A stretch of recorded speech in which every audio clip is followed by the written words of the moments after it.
The wildest thing about bored to 10-year-old Archmage Aldric isn't even the magic. It's the silence. Like, the show dares you to sit in the discomfort of a child who's been decided for, labeled for, discarded for, and then it has the audacity to make that quiet feel heavier than any explosion spells. I finished this and I just stared at my screen for a minute the way you do when a story doesn't simply end, it lingers in your apartment.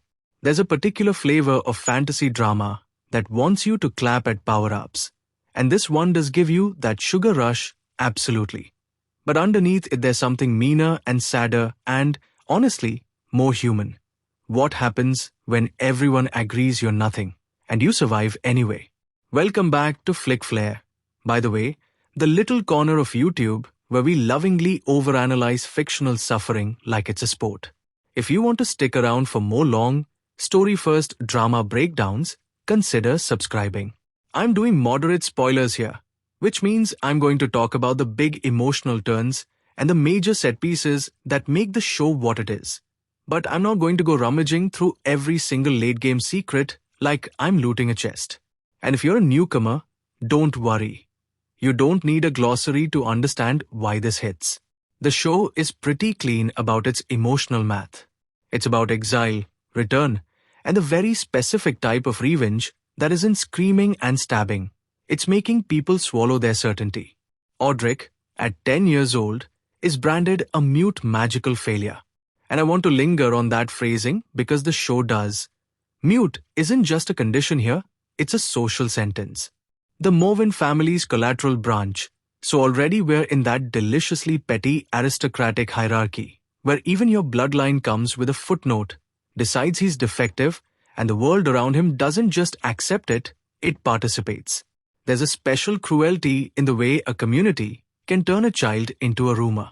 It isn't only that he's underestimated. It's that people feel entitled to underestimate him, like it's manners. And then exile. Not the romantic, windswept, I will return stronger kind. The show frames it as small and cold and domestic. Aldric is pushed out with his ill mother, and the emotional weight of that detail matters, because it means his punishment is also hers. You can feel the story's thesis forming right there. Power doesn't just harm the person it targets, it splashes onto whoever loves them. The mother's illness isn't a twist, it's a clock. Every scene that mentions it is the show tapping its own wrist, saying, you know what's coming, and he knows too. Stay with me here, because the reason this drama works isn't just that Aldric becomes strong, it's the way it makes you understand what strength costs when you're 10 and the only adult who cares about you is fading. After her death, he returns. Still silent. Still wearing everyone's assumptions like a cloak he didn't choose. And this is where the show starts doing that thing I love. It doesn't rush to the fireworks. It lets people be wrong for a while. It lets the Morvens sneer and snicker and do that aristocrat laugh that isn't even joy. It's just the sound of someone confirming their place in the food chain. There's a real patience to it. It's almost infuriating in a good way. Because you're sitting there going, say something, do something. But the show understands that part of the fantasy is the slow build of being seen. Now, the premise twist, the engine under the hood, is that Aldric secretly hosts the soul of the dark wizard Malagos. And for 7 years, 7, which is such a fairy tale number, it basically comes with its own soundtrack, he's been mastering forbidden spells. That is, on paper, pure power fantasy. It's the hidden master setup that's been done 1,000 times. And yet it lands here because the show doesn't play it like a victory lap. It plays it like a haunting. Hosts the soul is not a neutral phrase. It suggests tenancy. It suggests a presence you didn't invite. And the best moments of the drama, at least for me, are the ones that make you ask, quietly, whether Aldric's strength is his or simply the price he paid to survive. I'm going to say something slightly contrarian. And I mean it respectfully because I know a lot of people come to a title like this wanting the clean dopamine. I don't actually think the show's main appeal is the bow before the child prodigy part. I think the main appeal is watching a kid who has every reason to become cruel choose precision instead. That's different. Plenty of revenge stories are allowed. This one is surgical, and that changes the emotional temperature. There's a particular kind of scene the drama keeps returning to. Aldric in spaces where people talk around him. Not to him. Around him. Like he's furniture with ears. And the actor playing him. Because yes, this is one of those performances where you can't hide behind special effects, uses stillness as a weapon. It's the micro-expressions that get you. The half-lowered gaze that isn't shamed so much as calculation, the way his face goes smooth when someone expects him to flinch. You can practically see him deciding what version of himself the room is allowed to meet. And then the show throws in the patriarch noticing him. That detail is everything because family dramas aren't really about love, they're about attention. The Morvins scorn him, but the patriarch's gaze is a different kind of danger. It's interest. It's not kindness. It's the recognition that a tool might be useful. I love that the show doesn't romanticize that. Being seen by power is not the same as being cared for by it. The camera language even shifts when the patriarch is involved. More measured, more composed. It feels like the room itself is holding its breath. Give me a second, because this is where the series starts to flex its craft instead of just its plot. Aldric dazzles the Archmage Emery with space arrays, elemental anomalies, and time reversal. Those phrases could be generic, but the show makes them tactile. Space arrays aren't just glowing circles for the camera to drool over. They're geometry with intent. They're drawing-like decisions. The direction leans into the idea that magic is a kind of writing. Aldric is authoring reality in front of people who thought he couldn't even speak. And when you frame it that way, the spectacle becomes character work. What I appreciated about Emery's presence, at least based on how the drama positions him, is that he isn't just there to be impressed. He's there to represent an entire institution being forced to admit it has blind spots. Emery is Archmage, sure, but he's also a gatekeeper. When someone like that gets shaken, when the confidence wobbles for half a second, you feel the world rearranging. The actor playing Emery sells that with a very specific kind of restraint, not gaping shock, but the subtle narrowing of the eyes, the small recalibration of posture, like he's rewriting Aldric's file in his head in real time. And can we talk about the time reversal for a second? Not as a plot trick, but as a theme. Because reversing time in a story about exile and loss is automatically emotional dynamite.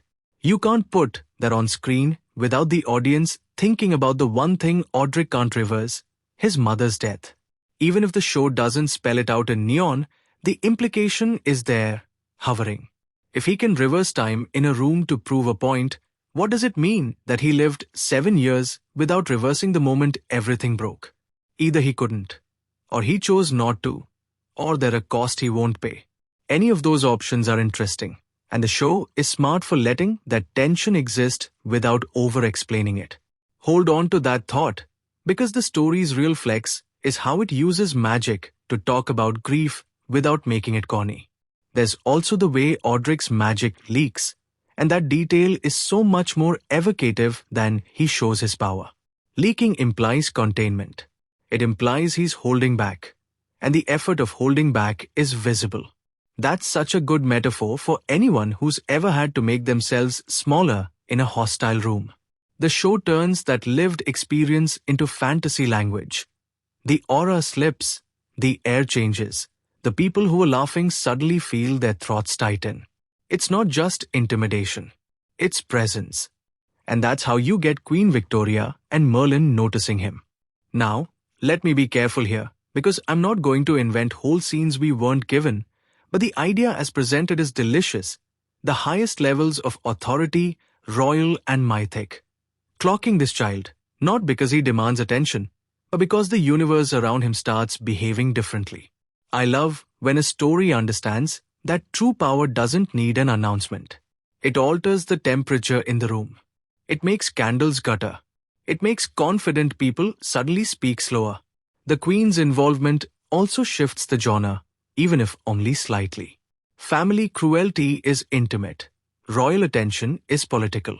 When the queen is watching, Aldric's return stops being just personal revenge and becomes a potential destabilization. And Merlin as a figure, again, working with what we're told, adds that legendary mirror. Merlin is the kind of character who usually stands above petty drama, so if he's impressed or alarmed, the show is telling you Aldric's power isn't merely strong for his age. It's anomalous. It's history level. I have to admit something personal here, because I didn't expect this drama to get under my skin the way it did. I came into board to 10-year-old Archmage Aldric expecting comfort food, pretty spells, smug nobles getting humbled, the usual. And then the exile with the mother thread kept pulling on me. It reminded me of that very specific childhood feeling of watching adults decide what you are and realizing you don't get a vote. That's not me getting melodramatic. It's just, the show hits that nerve. Aldric's silence isn't just a gimmick. It's what it feels like when you know talking won't save you.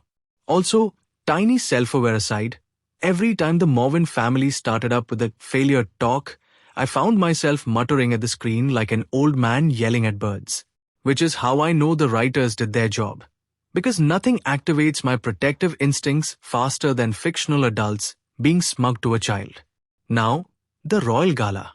This is the kind of set piece that can either be delicious or exhausting. And here it's delicious because it's not only about costumes and chandeliers. It's about social theatre. The family still mocks him there, which is so realistic it's almost painful. Of course they do. People who build their identity on being above you don't give that up just because you walk in bearing a different aura. They double down. They try to embarrass you publicly so the crowd will help them hold the line. And the show, from what we are given, positions this as the moment the long silence becomes a knife. Let me paint how it feels, because this is one of those scenes where even the idea of it carries cinema in its bones. You've got the gala noise, that soft roar of wealth, laughter that doesn't reach anyone's eyes, the clink of glasses, the swish of fabric.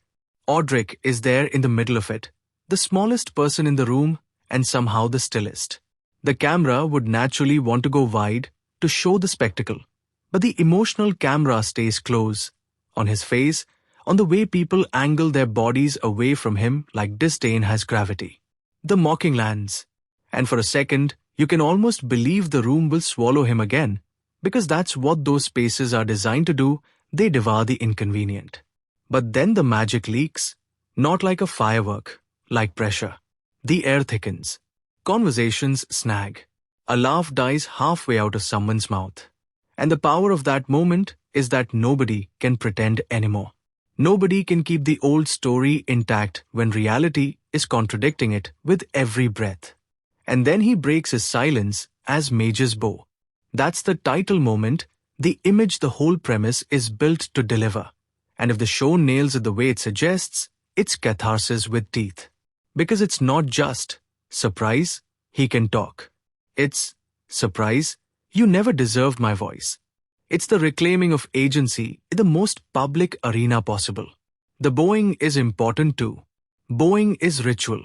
Bowing is acknowledgement. It's society rewriting itself in a single gesture, and you can't unsee it once it happens. Here's what I love about that setup. It isn't only humiliating for the family. It's terrifying for everyone else. Because if a child can invert the hierarchy that easily, then what is anyone's status worth? The drama is playing with that fear. And it's smart. Because it means Aldric isn't just getting revenge, he's becoming a problem the world has to solve. And I'm not going to pretend I didn't get chills at the thought of him confronting the queen.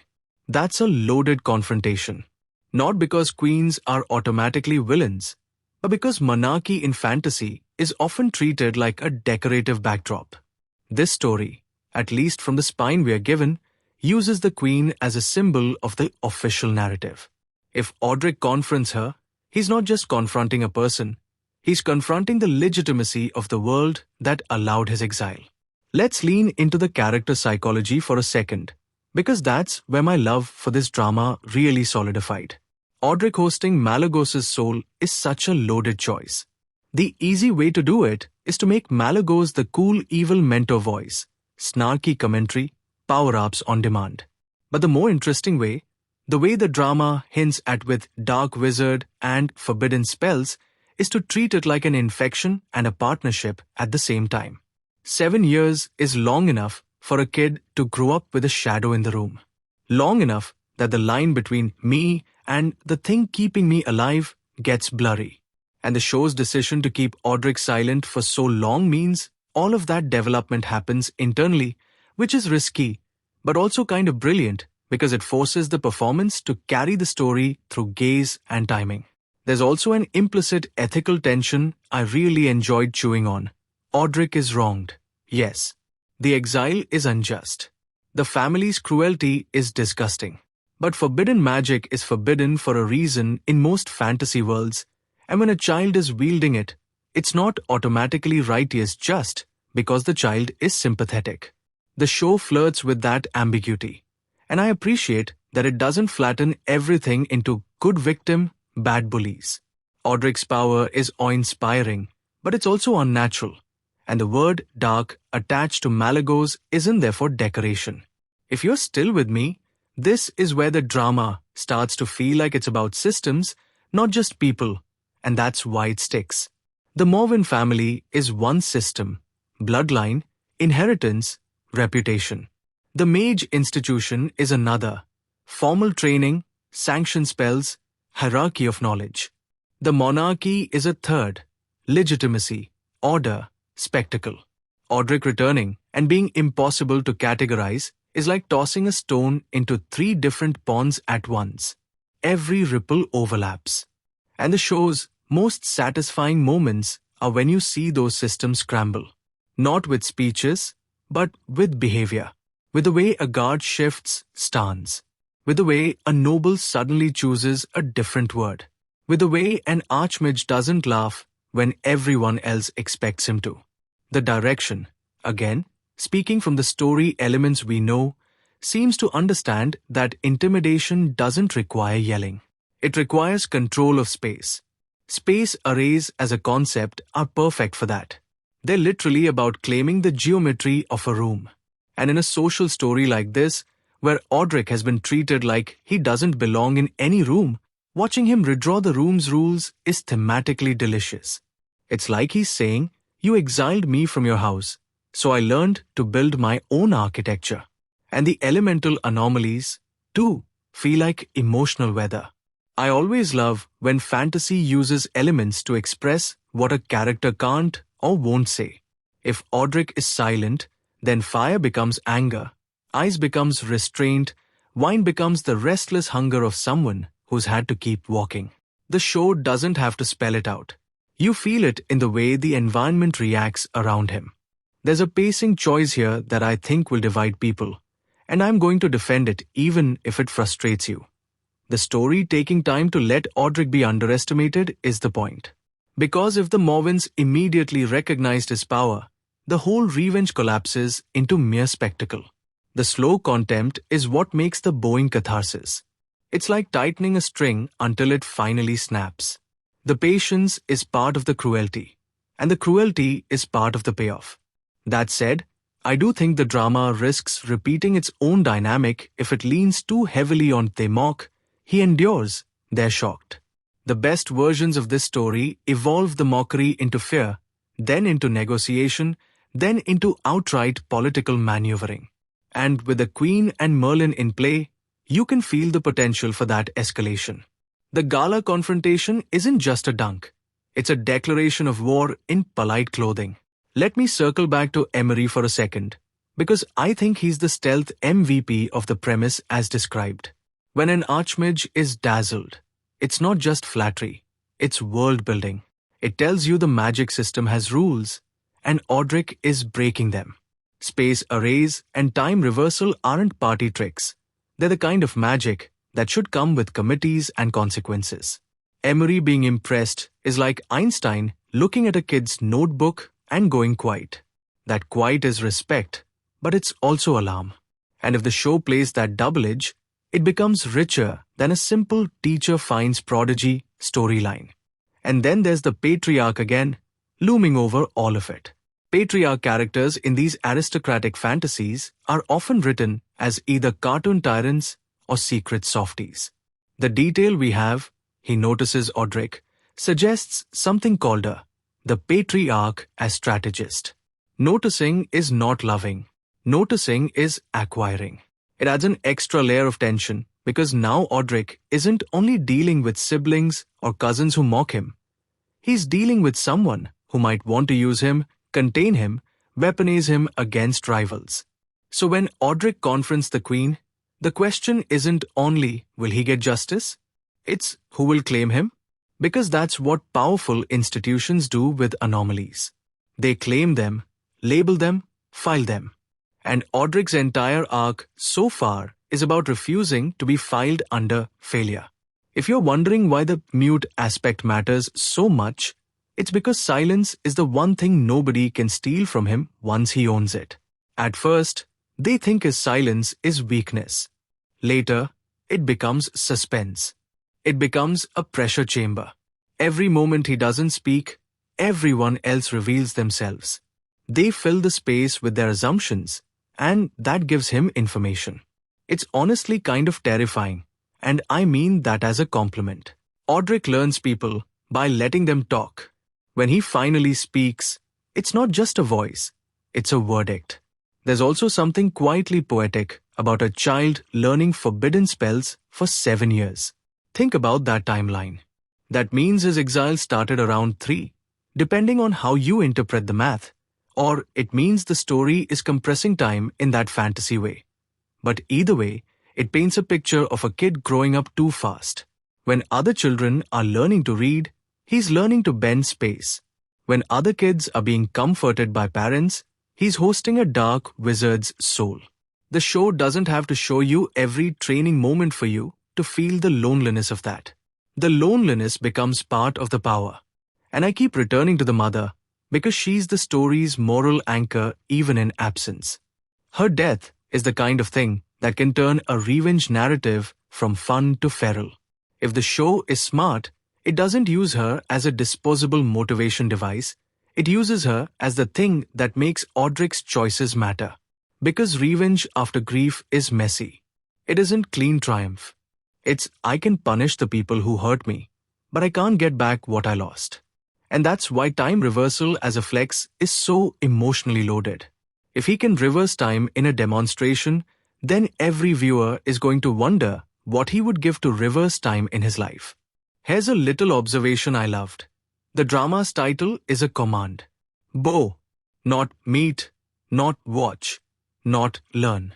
Bow. It's authoritarian language, almost. And that could have made the whole thing feel smug.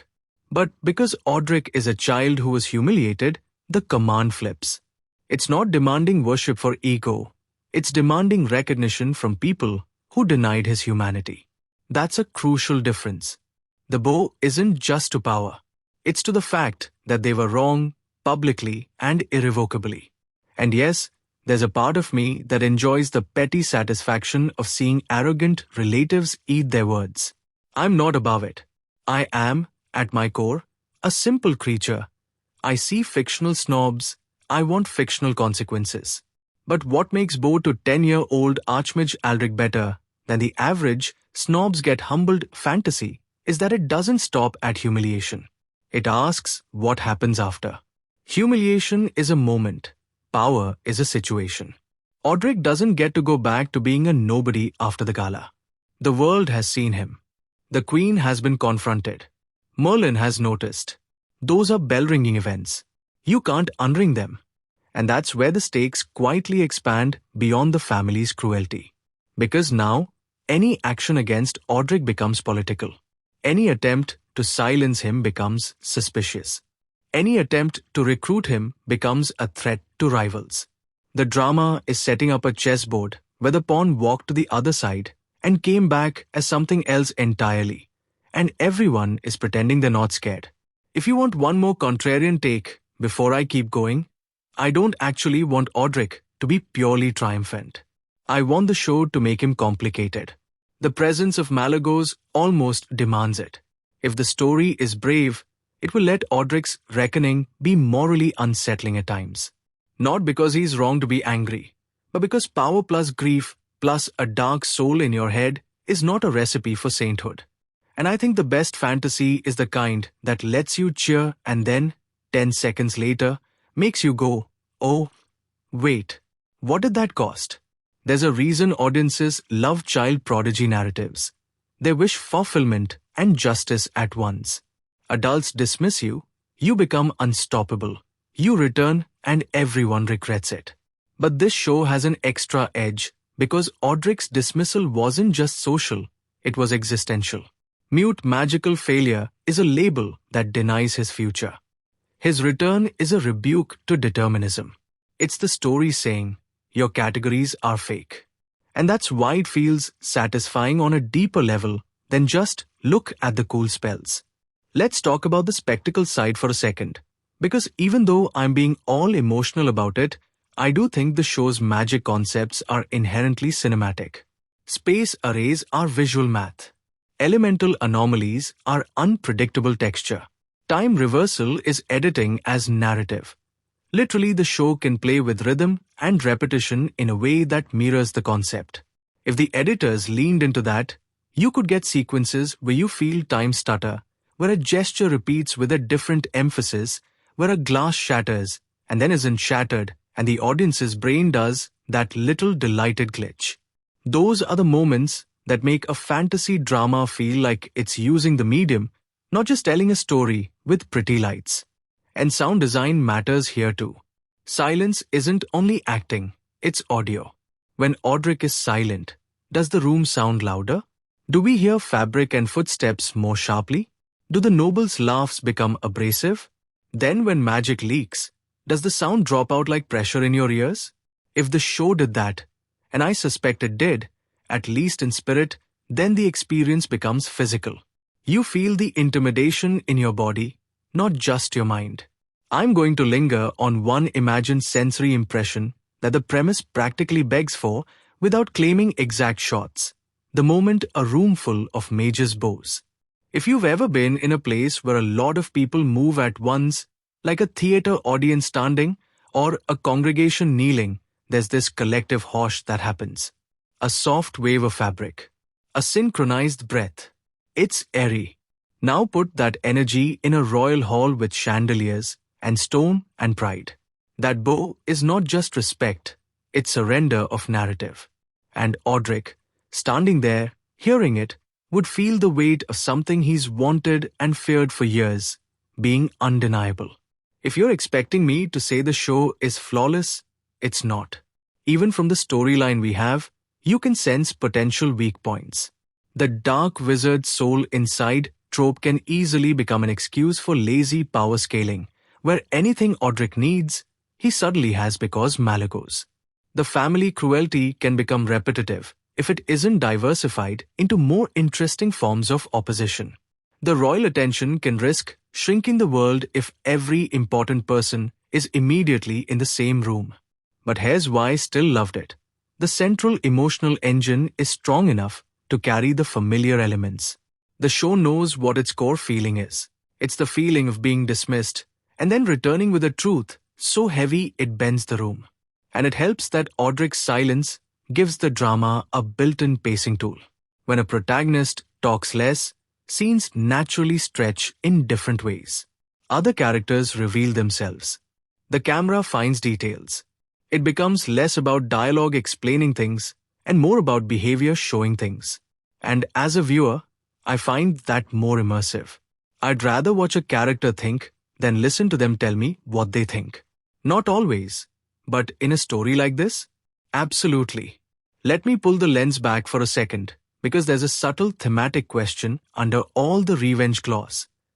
What does it mean to be a child in a world that treats children as property? The Morvins treat Aldric like an embarrassment to be hidden. The mage institution will likely treat him like a resource. The monarchy will treat him like a political variable. Where, in all of this, does Aldric get to just be Aldric? The show's answer, so far, seems to be he doesn't. Not unless he takes it. Not unless he forces the world to make space for him, literally, through arrays, and metaphorically, through confrontation. And that's why the gala moment matters. Public spaces are where society tells you who you are. Aldric reclaiming his voice there is him hijacking the stage where his identity was being performed by others. That's powerful storytelling. It's also scary, because once you do that, you can't go back to anonymity. Every eye becomes a leash if you're not careful. I keep thinking about Malagos again. If you host a dark wizard's soul, you're never truly alone. That can be comfort or horror. The show can play it either way. Maybe Malagos is a mentor. Maybe he's a parasite. Maybe he's both, depending on the day. But the concept alone makes Aldric's silence even more interesting. If he doesn't speak to the world, who is he speaking to internally? What kind of conversations shaped him over those 7 years? The story doesn't have to show us every internal exchange for the tension to hum under the surface. One of my favorite things in fantasy is when power has a personality. Not just the character having personality, the power itself. Space magic feels cold and elegant, like arrogance made into geometry. Elemental anomalies feel moody, like nature responding to emotion. Time reversal feels dangerous, like temptation. If the show leans into those textures, then Aldric isn't just a kid with strong magic. He's a kid carrying forces that each pull him in a different direction. And that makes him feel like a real protagonist rather than a revenge vending machine. Okay, I want to go back to the Queen confrontation, because that's the spark point of the reckoning in the premise. And it's where the drama risks becoming simplistic if it's not careful. The obvious reading is, Aldric stands up to the Queen is shocked, everyone applauds. But the richer reading, and I hope the show goes there, is that confronting the Queen is not inherently noble. It depends on what he says, what he demands, and what it triggers. If Aldric's goal is justice, what does justice look like in a monarchy? Is it punishment for the family? Restoration of status? A public apology? Or something more radical? The refusal of the entire system that made exile possible? That's where the show can graduate from fun revenge fantasy into actually memorable fantasy drama. Because revenge is personal, but reckoning implies accounting. It implies the ledger. It implies not just you hurt me, but your world is built to hurt people like me. And the writers already planted the seed by making him a collateral branch scion. That's such a sharp choice, because it means he belongs and doesn't belong simultaneously. He's blood, but not enough blood. He's Morwen, but not Morwen enough. Those are the kind of identities that get crushed under aristocracy, because aristocracy relies on clean lines. Aldric is a smudge on their family tree, and smudges make people irrational. They either erase you or they obsess over you. If you've ever been the not-quite person in a room, like you technically qualify, but you can feel the vibe that you weren't expected to be there, then you know why Aldric's return is satisfying. The show is basically weaponizing that social anxiety, and then turning it into a supernatural payoff. I want to say something about the emotional tone, too. Even though the premise screams dominance and humiliation, there's a melancholy running under it. Exile stories are always haunted because you can't go home the same person, and home can't receive you the same way. Even if the family bows, even if the world applauds, Aldric's childhood is still gone. His mother is still gone. The 7 years are still a scar. The drama's best version doesn't pretend that public victory heals private loss. It lets the victory be complicated. And yes, I'm aware I'm getting very earnest about what is, on the surface, a show where a 10-year-old makes grown mages bow. But listen, sometimes the silliest premises are the ones that sneak up on you emotionally. That's the magic of genre. It lets you process real feelings through impossible situations. And bow to 10-year-old Archmage Aldric has that sneaky sincerity under the spectacle, which is why I'm still thinking about it. Another quick craft note. The blocking in scenes like the gala matters more than people realize. Who stands above Aldric? Who stands behind him? Who circles him like he's prey? When mages bow, do they bow in unison or in hesitant waves? Those choices tell you whether the world is genuinely shifting or merely reacting.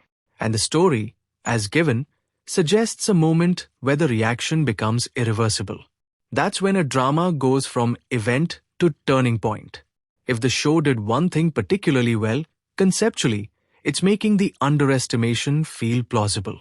In a lot of prodigy narratives, you're like, how did nobody notice this? But here, the label mute magical failure becomes a self-fulfilling social script. People see what they expect to see. They don't test him. They don't listen. They exile him. Of course, they miss what he becomes.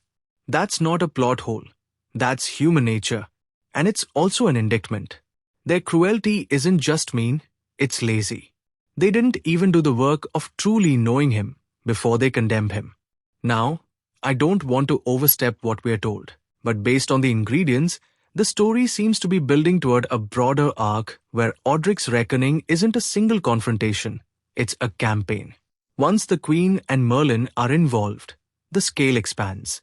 Once Emery is dazzled, the mage world is implicated. Once the patriarch notices, the family turns from mockery to management. And Aldric, at the center, is this silent axis with a dark wizard's soul humming inside him like a second heartbeat. And the reason that's compelling is because it sets up multiple kinds of conflict. Not just can he beat them, but can he stay himself? Can he avoid being used? Can he keep control? Can he grieve? Can he speak without being owned? Those are juicy questions. Those are the questions that keep a long-form drama alive beyond the initial catharsis. I'm going to stay in that gala space a bit longer, because that's where the show's entire vibe crystallizes. The Morvins mocking him at the royal event isn't just cruelty, it's desperation. They're trying to lock him into the old story in front of witnesses. If the crowd sees him as a failure, then the family's decision to exile him looks reasonable. But if the crowd sees him as extraordinary, then exile becomes a scandal. So their mockery is an attempt to control narrative damage. And Aldric breaking his silence, right there is him detonating their PR strategy in real time. I love when stories understand that humiliation is often a public relations tactic. It's not just personal nastiness, it's a social weapon. And Aldric's response isn't to plead. It's to demonstrate. It's to force a bow. He's basically saying, you can't spin this. There's also a delicious irony in the fact that the very thing they used to brand him, his supposed inability, becomes the stage for his triumph. Silence turns into suspense. Muteness becomes mystique. Underestimation becomes cover. It's the narrative version of martial arts philosophy. The opponent's force becomes your leverage. It's simple, ancient storytelling satisfaction, but executed with enough emotional weight that it doesn't feel hollow. And maybe the reason it hit me so hard is because so many of us know what it's like to be misread. Not in a fantasy exile way, obviously, but in the smaller ways, being called quiet like it means stupid, being dismissed as not leadership material, being treated like background noise. Watching Aldric turn misreading into advantage is cathartic in a way that feels earned. It's not just, he was secretly perfect. It's, he adapted. He survived. He learned. Okay, I want to keep going, but the fear of a time-reversing space-bending child hosting a dark wizard's soul, that is a national security problem. And I love when a show can make both things true at once. Aldric deserves justice, and Aldric is genuinely dangerous. That's not hypocrisy. That's complexity. And yes, I'm saying dangerous about a 10-year-old, which feels insane to say out loud. But fantasy loves making children into metaphors for unregulated power.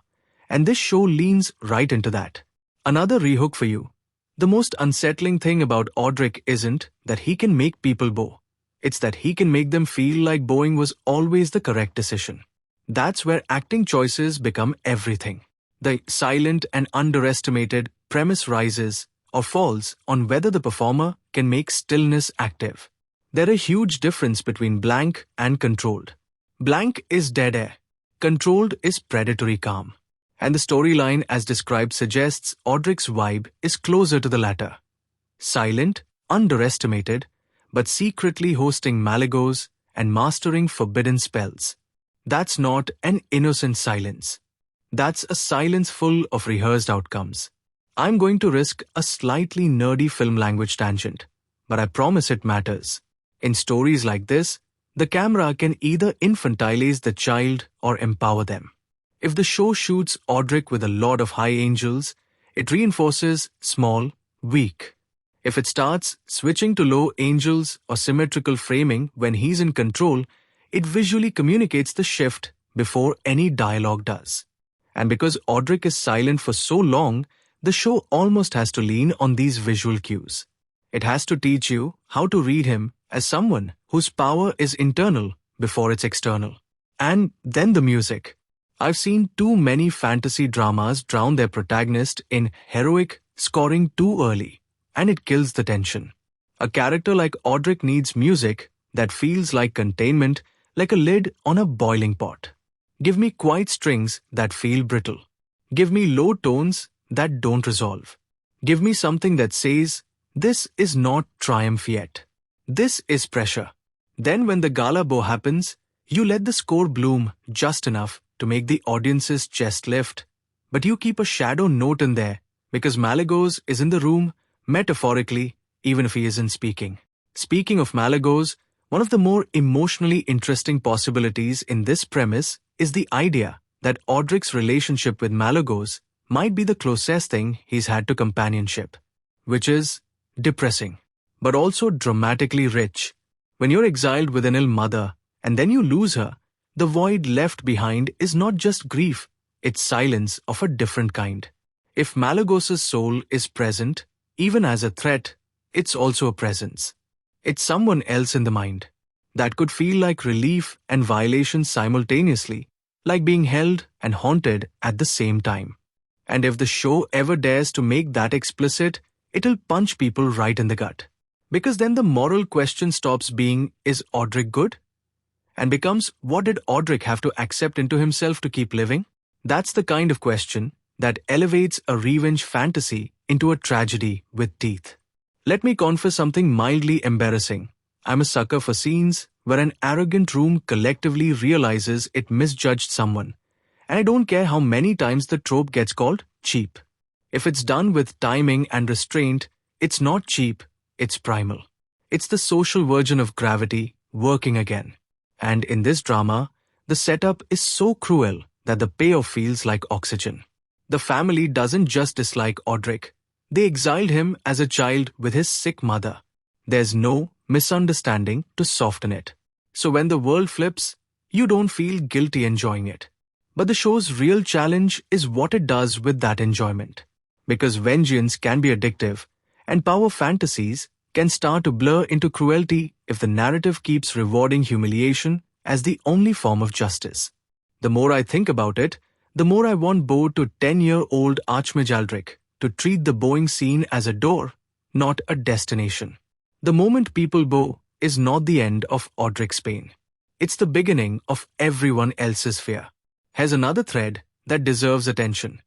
Aldric being branded a magical failure implies some kind of testing culture, some measurement, some official determination, which means the world has a bureaucracy of talent and worth. And that is always ripe for critique. If the show is tuned in, it'll show how those systems are rigged, how collateral branches get less opportunity, how failure is sometimes just we didn't invest in you. Aldric's success then becomes an indictment of the system, not just a personal triumph. Because if a kid can master forbidden spells for 7 years in exile, what does that say about the institution that decided he was nothing? And that's why the Queen's role matters. Monarchies love order. They love categories. They love controllable narratives. Aldric is the chaos variable. If the Queen is wise, she'll try to co-opt him. If she's proud, she'll try to crush him. If she's cautious, she'll try to study him. Any of those responses create drama. And the fact that Aldric confronts her at the gala suggests he's not willing to be politely absorbed. I keep imagining the tension of that confrontation without pinning it to specific lines. A child, publicly, speaking after years of silence, addressing the highest authority in the room. It's not just brave, it's socially obscene in the way that oppressed people speaking out is always treated like a breach of etiquette. The show can mine so much from that. The nobles offended not by injustice, but by tone, the mages offended not by cruelty, but by disruption, the queen forced to respond in a way that maintains her image. If you want the most delicious kind of drama, it's not the queen yelling. It's the queen having to smile. And if the show understands that, then it understands power. Let's talk about the Morven family dynamic, because even with the brief storyline we have, you can feel the shape of it. Collateral branch means we keep you close enough to use you, far enough to look down on you. It's aristocratic cruelty with a spreadsheet. And when Aldric returns, silent and underestimated, the family's mockery is not just personal disdain, it's a ritual of reaffirmation. They're reassuring themselves they're still the main branch, still the real Morvens, still the ones who get to define value. That's why the patriarch noticing him is such a good twist beat in the family arena. Because the patriarch is the keeper of the family's narrative. If he notices Aldric, it's like the author of the family myth suddenly acknowledges the character he tried to write out. The whole family dynamic can crack from that. Suddenly, the relatives who mocked Aldric might pivot into performative kindness, which is a whole new kind of disgusting. And the show can have a lot of fun watching them scramble, because hypocrisy is always more entertaining than straightforward villainy. Another rehook, because I can feel the story tightening. The real revenge isn't Aldric humiliating his relatives, it's forcing them to choose between pride and survival. And that's where the drama can get surprisingly political. Families like the Morvens don't just exist as families, they exist as power blocks. If Aldric becomes a recognized Archmage-level anomaly, then aligning with him becomes advantageous. Disowning him becomes risky. So the relatives who once laughed might suddenly need him. They might need him to impress the queen, to secure alliances, to protect the family's standing. And Aldric, who remembers being exiled with his sick mother, now has to decide what kind of justice he wants. Does he destroy them? Does he let them grovel? Does he use them? Does he ignore them? Each choice defines who he becomes. And that's why I'm glad the show doesn't immediately give him a loud, cathartic speech early on. Silence forces the audience to project. It also makes his eventual words matter. When a character speaks after long silence, you hang on every syllable. The writers can't waste that moment on generic threats. It has to be specific. It has to cut the right artery. Now, let me slow down and actually savor the concept of space arrays for a minute, because it's such a cool idea to use as a symbol of Aldric psychology. Space arrays are boundaries. They're control. They're, you can't approach me unless I allow it. And if you've been exiled and mocked, control of boundaries becomes your religion. Aldric's power being spatial suggests he's learned to protect himself by defining the terms of engagement. No one touches him without permission. No one corners him. No one traps him in a conversation. He literally rewrites the room. Elemental anomalies, on the other hand, imply something less controlled. An anomaly is a glitch, a leak, which suggests Aldric's emotions still surge beyond his ability to contain them. That's good character writing. If he were purely controlled, he'd be boring. The anomalies give him volatility without making him childish. It's like the world itself is reacting to what he refuses to show. And then time reversal. Time reversal is temptation. It's the if you had the power, wouldn't you? Question. It's the fantasy version of spiraling at night, thinking about one moment you'd change. The show introducing time reversal into a story with a dead mother is like placing a loaded gun on the table and not firing it yet. You know it's there. You know the audience is thinking about it. The tension is whether the story will use it as spectacle only or as tragedy. And I'm going to be honest. If the show ever tries to use time reversal to cheaply undo emotional consequences, I'll be mad. Not because I hate time travel shenanigans, but because it would betray the emotional core. This story is about surviving what can't be undone. If you undo it, you cheapen the survival. But if the show uses time reversal as a demonstration of what Aldric can do and still refuses to let him reverse the one thing he wants, that's devastating in the best way. That's restraint. That's storytelling maturity. Another thing the premise hints at is the way the world reacts to leaking magic.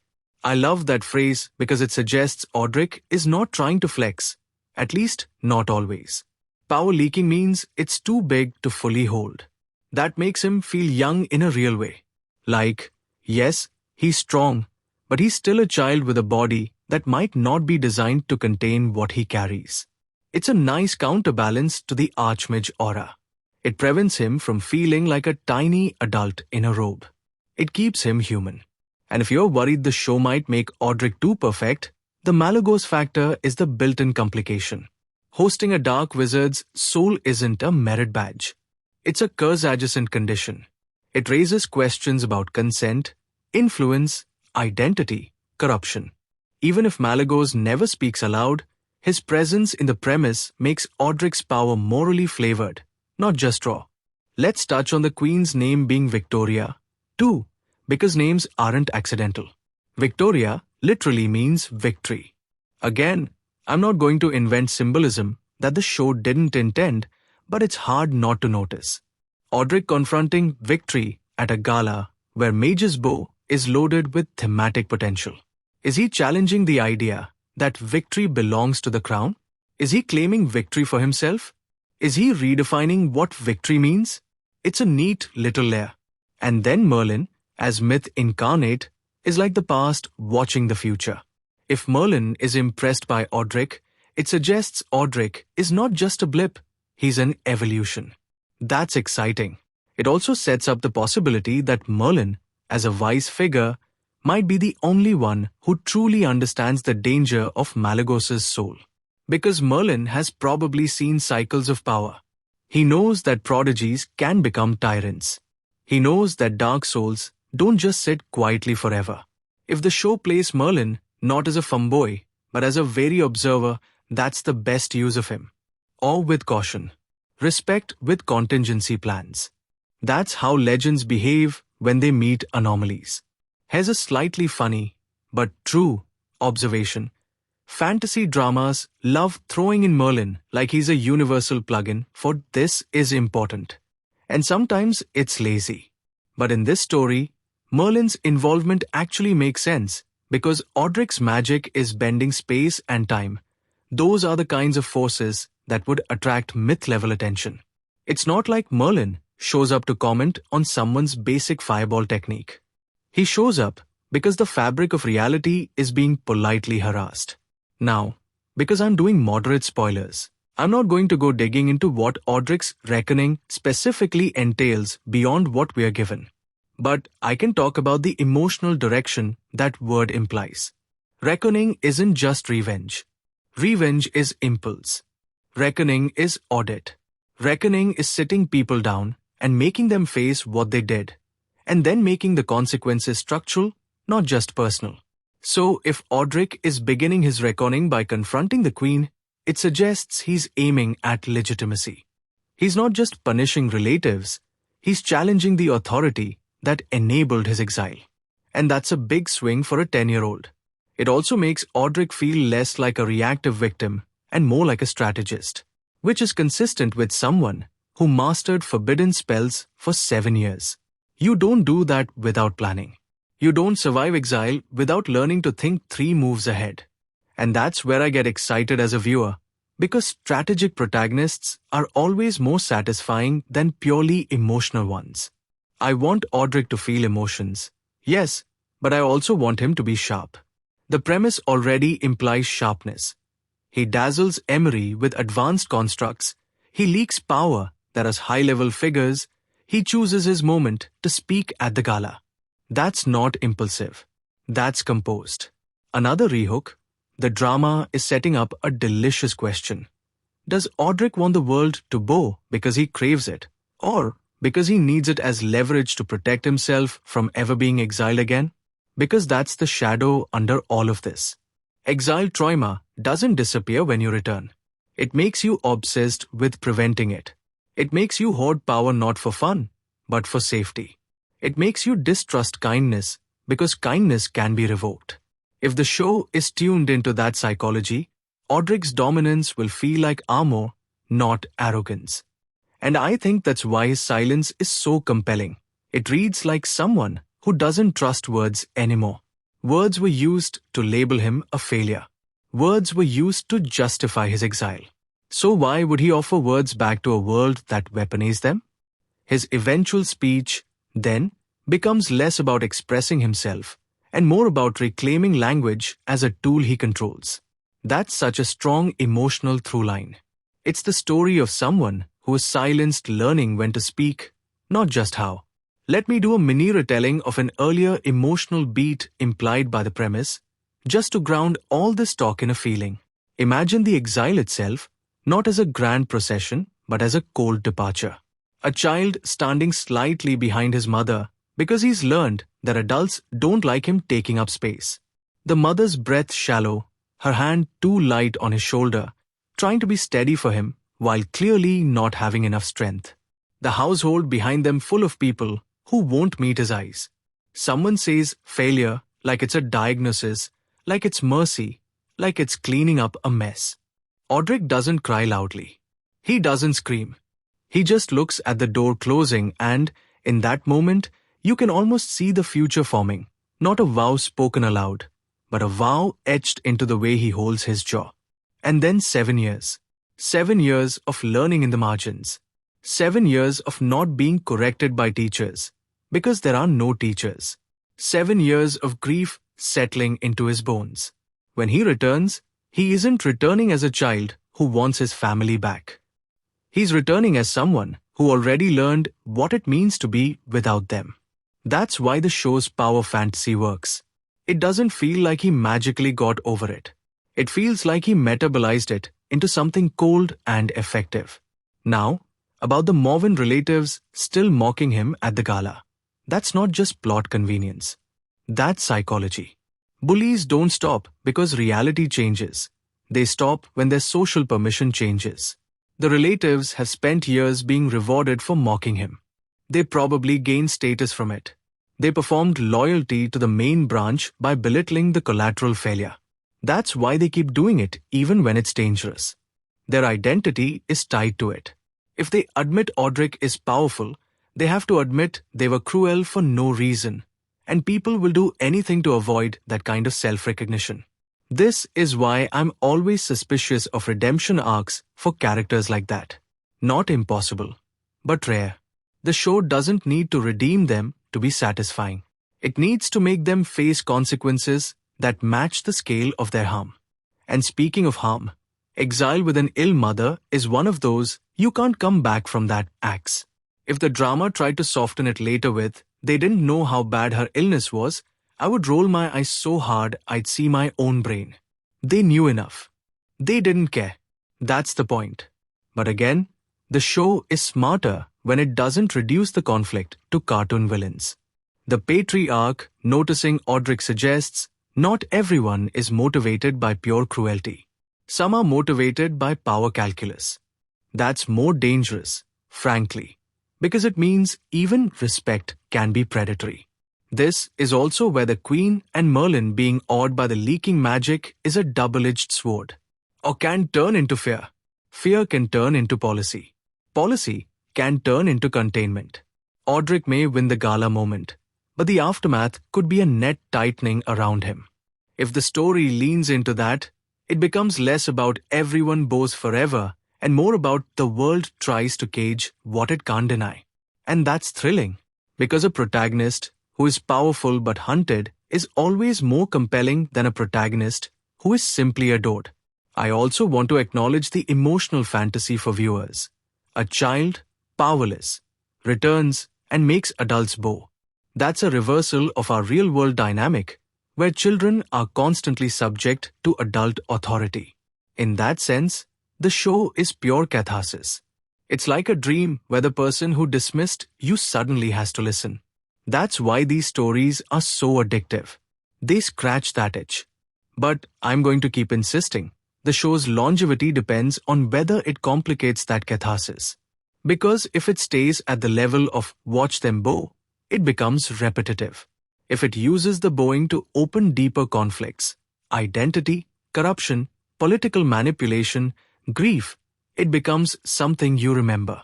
Another craft note: the editing rhythm around Aldric's silence is probably key. When a character doesn't speak, you need to cut differently. You need to hold shots longer. You need to let reactions land. You need to let the audience read faces. If the editors got impatient and cut too fast, it would kill the tension. But if they let the quiet breathe, it becomes hypnotic. And the Morven mockery scenes, when done right, should feel claustrophobic. Tight frames, crowding, people talking over him. Then when Aldric's magic leaks, the frame should open, the room should feel suddenly spacious, like the air itself made room for him. That kind of visual storytelling is what separates a good fantasy from a forgettable one. If you've ever watched a drama where a character walks into a room and the lighting seems to shift, you know what I mean. Aldric's presence should change the room. And with space arrays as a concept, the show can literalize that. He doesn't just enter a room, he redefines it. Now, I want to touch on the show's humor potential, because even dark revenge fantasies need breadth. And the premise actually contains a perfect kind of dry comedy. The sheer absurdity of grown adults confidently mocking a child, only to realize they are morally and magically outclassed. There's something almost slapstick about arrogance meeting physics. Not in a silly way, but in that satisfying reality check way. If the show sprinkles little moments where a noble's smug smile freezes, where a mage's rehearsed disdain turns into a swallowed gulp, those are comedic beats that don't undermine the drama, they sharpen it. And I say this as someone who loves a good dramatic monologue, but there's nothing funnier than a powerful person realizing they're not the main character anymore. Another rehook. The moment Aldric speaks isn't just catharsis, it's the start of a new problem. Because now everyone knows exactly where to aim their fear. Because once he speaks, he becomes legible. Silence makes him unreadable. Speech gives people something to quote, to twist, to weaponize. Aldric breaking silence is an act of control, but it also opens him up. That's why it's brave. It's not just, got you. It's, I'm stepping into the arena where words killed me once. And if you think that's too deep for a fantasy title like this, I promise you it's not. Stories like this live and die on emotional metaphor. The best fantasy is always about something real. In this case, it's about being labeled, being exiled, being forced into silence, and then returning with a truth that cannot be ignored. I want to talk about Emery again because Archmage characters can so easily become exposition machines, and I'm hoping the show avoids that. Emery being dazzled suggests curiosity. It suggests a mind that can appreciate innovation. That's a good foil for aristocratic pettiness. But it also sets up potential conflict. If Emery is impressed, does he become a mentor? Does he become a rival? Does he become a gatekeeper trying to claim Aldric's knowledge? That ambiguity is fertile. And if Emery represents official magic, then Aldric represents unofficial magic. Forbidden spells, anomalies, time reversal. That dynamic is basically tradition versus disruption. It's academia meeting the street. It's the institution meeting the survivor. Those stories are always juicy because they're about who gets to define legitimacy. And then you throw in the patriarch, who represents family legitimacy, and the queen, who represents state legitimacy. Aldric is challenging all of them at once, whether he intends to or not. There's a way this story could become a meditation on voice. Aldric literally doesn't speak, and then he does.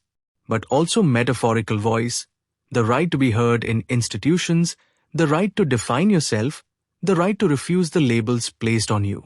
Bowing is the other side of voice. It's others acknowledging your right to speak. When mages bow, they're not just respecting power, they're granting voice. They're admitting, you belong in this conversation. That's why the title command, bow, is not just about dominance. It's about access to discourse. It's about forcing a world that excluded him to include him. I'm going to pivot slightly and talk about the show's potential moral center because it can't be revenge alone. The mother, even in absence, is likely that center. Her illness and death are the emotional North Star. If Aldric's reckoning becomes too cruel, the memory of his mother can function as a check. What would she want? Would she want him to destroy them? Would she want him to live? Would she want him to protect others from exile? That's where the story can depend beyond payback. And if Malagos is whispering darkness, then the mother's memory is whispering humanity. That internal tug-of-war is classic.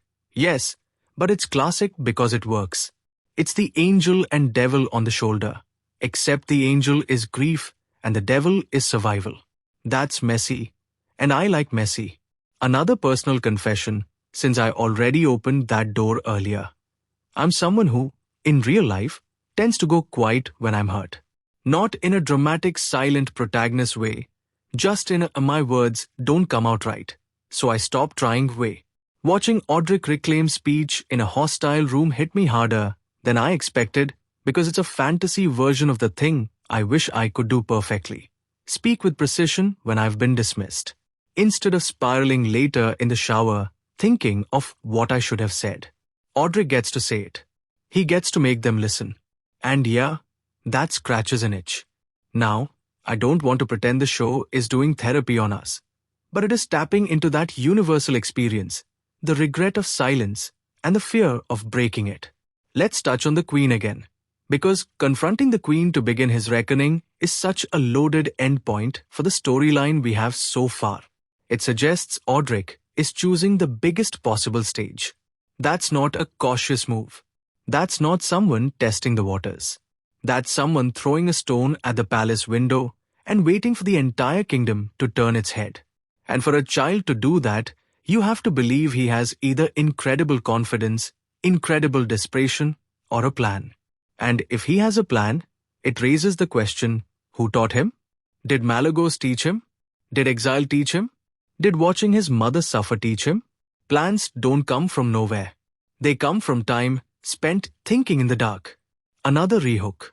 If Aldric can reverse time, what's stopping him from reversing the social death his family sentenced him to? And what happens when society realizes it can't punish him the way it punishes everyone else? Because that's the next level of conflict. Once someone is too powerful to be punished by conventional means, institutions have to adapt. They use propaganda.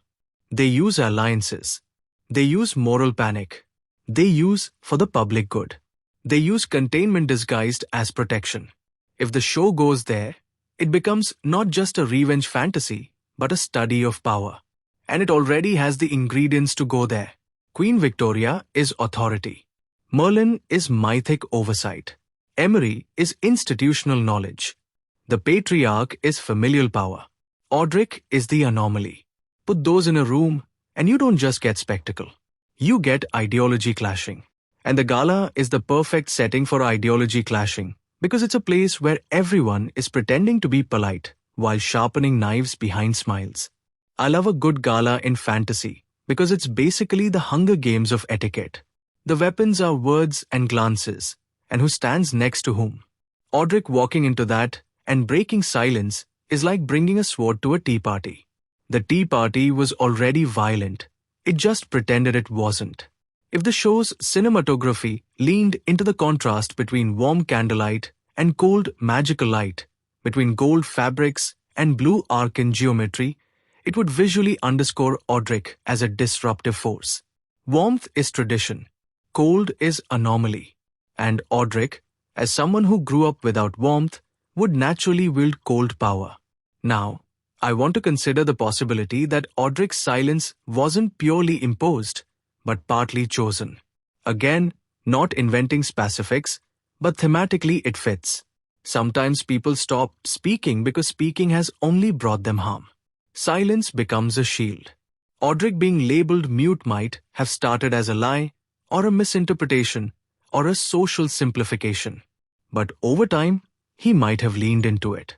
If everyone treats you like you can't speak, you can weaponize that assumption. You can listen. You can learn. You can plan. You can let them reveal themselves. That's a deliciously dark kind of intelligence. It also makes his eventual speech even more powerful because it's not just, I can speak. It's, I've been choosing not to. And that's a gut punch to everyone who mocked him, because it means their cruelty wasn't just unjust, it was foolish. They handed him 7 years of cover. They created the conditions for their own downfall. There's something satisfying about villains being undone by their own arrogance. Speaking of arrogance, the Morven family's obsession with bloodline is such a classic fantasy theme, but it hits differently when the protagonist is a child. Adults policing lineage feels especially grotesque when the person paying the price is 10. The show is basically saying, this world is sick. It's sick in the way it treats children as reflections of family reputation rather than people. Aldric's return is not just revenge, it's the world's sickness coming back to bite it. And if you're a newcomer to this kind of drama, you might be thinking, okay, but is it just edgy? No. It's not edgy for edge's sake. It's emotionally pointed. The exile, the mother's death, the 7 years of forbidden study, these aren't random trauma sprinkles. They create a coherent psychological shape. Aldric's calm isn't coolness, it's adaptation. His power isn't a gift, it's survival. His silence isn't gimmick, it's armor. Another rehook. The show's biggest trick is making you cheer for something that, in any other context, would scare you, an unstoppable child. Because that's the uncomfortable truth. If a child in our world could bend space and reverse time, we wouldn't be throwing a parade. We'd be terrified. We'd be talking about containment. We'd be talking about control. We'd be talking about for everyone's safety.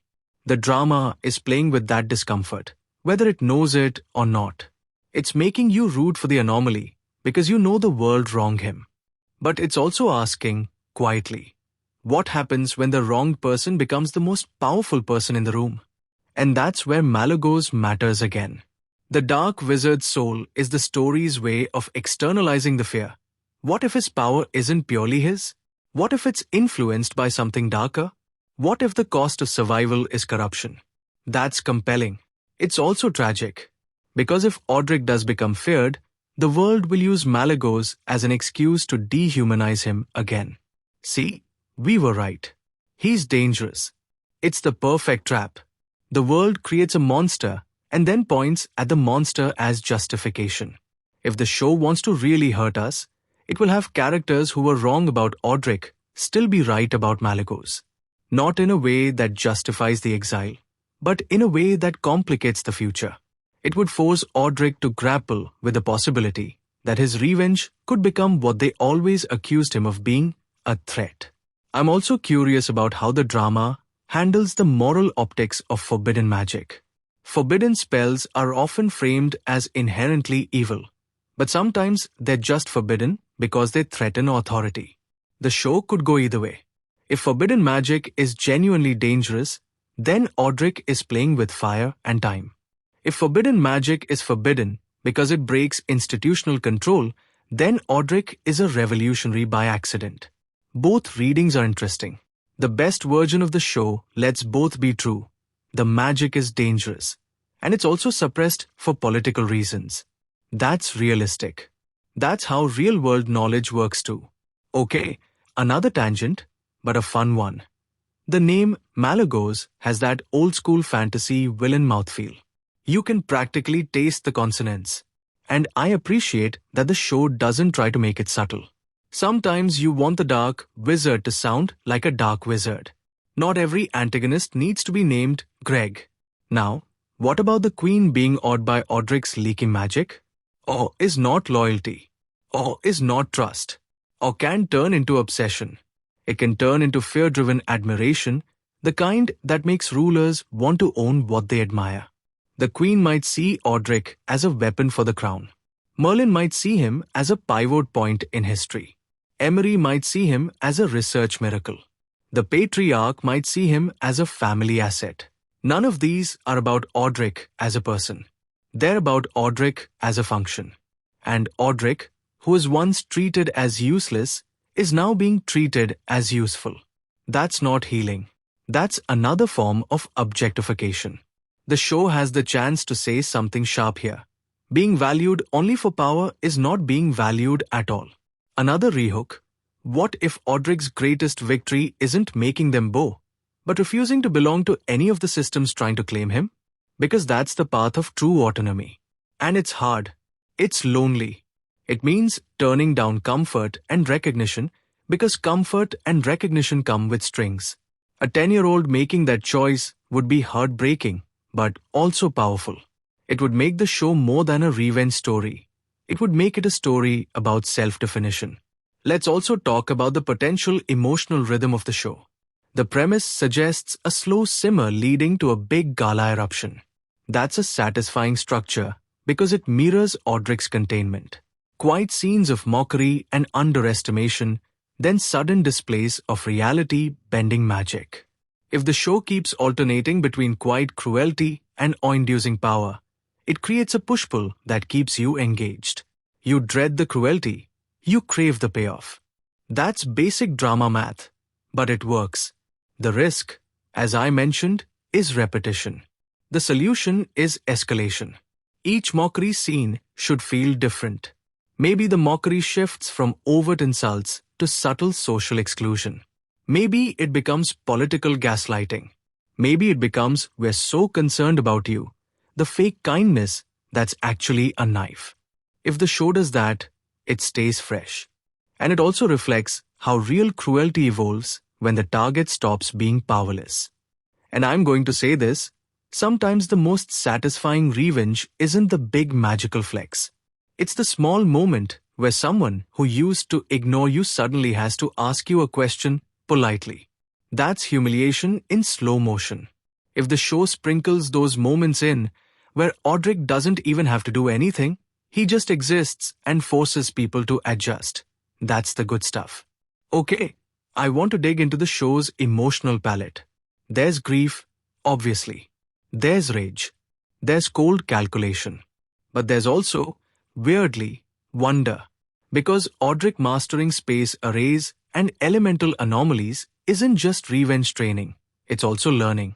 There's a part of him, even if buried, that might genuinely love magic. That matters. It keeps the story from being purely bitterness. It gives Aldric a soul beyond vengeance. And if the show ever gives us a glimpse of Aldric experiencing magic, not as a weapon, but as beauty, like a quiet moment where an elemental anomaly is more like art than threat, that would depain him immensely. It would remind us he's still a child, still capable of for himself, not just inspiring awe in others. Another rehook. If Malagos is inside him, does Aldric ever get to experience wonder without it being filtered through survival? Because that's the tragedy of gifted traumatized kids. Everything becomes instrumental. Everything is for safety, for control, for revenge. The show can either lean into that darkness or offer small moments of softness that make the darkness more poignant. And speaking of softness, I keep wondering about the mother's role in Aldric's internal world after her death. Again, not inventing scenes, but emotionally, she would be a voice in his head as much as Malagos is. Maybe not literally, but as memory. Her love, her sacrifice, her illness, those shape him. The mother might be the reason he hasn't become a monster yet. The mother might be the reason he chooses to confront the queen rather than simply annihilate the family. Confrontation is a demand for recognition. Annihilation is nihilism. If Aldric chooses recognition, it suggests there's still something human in him that wants the world to be better, not just punished. And that's where the word reckoning comes back. Reckoning implies restoration of balance, not just destruction. It's a moral word. It's a word used in stories where justice is supposed to mean something. But justice in a world of nobles and queens is always compromised. That's the tension. Aldric confronting the queen is a test of whether the world can deliver any form of justice that isn't just power politics. And if the world can't, then Aldric's power becomes the only justice available, which is dangerous. I'm going to be honest. Part of why I love this drama is that it scratches the itch of watching institutions be forced to acknowledge the people they discarded. That's always satisfying. But the show also made me uneasy in a good way, because the fantasy of a child becoming that powerful is thrilling and horrifying at the same time. It's like watching a candle turn into a wildfire. You're warm, and then you realize you might burn. Another craft observation. The show's use of contrast is likely doing a lot of heavy lifting. Aldric's small body versus huge power. Silence versus bowing crowds. Exile's coldness versus Gala's warmth. Family's petty cruelty versus royal grandeur. Forbidden magic versus sanctioned magic. Those contrasts create drama without needing constant plot twists. And because Aldric is 10, every contrast is intensified. The camera can show tiny hands drawing arrays that warp the room. A child's face staying calm while adults panic. That's inherently cinematic. Another rehook. The moment the mages bow isn't just them acknowledging Aldric. It's them admitting their own training, status, and hierarchy mean less than raw reality. That's humiliating for them. And it's also liberating. Because if a child can surpass them, then the system that ranked them is exposed as incomplete. That's why people might react with anger. Not just because Aldric is powerful, but because his existence implies their achievements are not the pinnacle they thought they were. That's something the show can explore through Emery. Emery being dazzled could be admiration, but it could also be existential crisis. Imagine dedicating your life to magic, becoming Archmage, believing you understand the boundaries. And then a child strolls in and demonstrates time reversal. That's not just impressive, it's destabilizing. It forces you to admit you don't know what you thought you knew. Some people respond to that with humility. Others respond with control freak behavior. And if Emery responds with control, suddenly the mentor figure becomes another cage. That's compelling conflict without needing villains twirling mustaches. Now, let me address something that might bother some viewers. The power scaling. A 10-year-old mastering forbidden spells for 7 years implies a kind of accelerated development that can strain believability. But I think the show's premise justifies it emotionally. Trauma can make kids grow up fast. Isolation can make obsession intense. And if Malagos's soul is providing knowledge or amplifying ability, that explains the technical side. The key is whether the show treats the power as effortless. If Aldric's power feels effortless, it becomes boring. If it feels like something he wrestled for, something that cost him, something that leaks because it's too much, then it stays engaging. The phrase, leaking magic, is encouraging in that sense. It suggests strain. It suggests there's a limit. Limits are what make power interesting. Also, the show's decision to keep Aldric silent means it's not relying on quippy dialogue to carry scenes. That's a bold choice in a genre that often loves snark. It gives the drama a more serious, almost gothic vibe.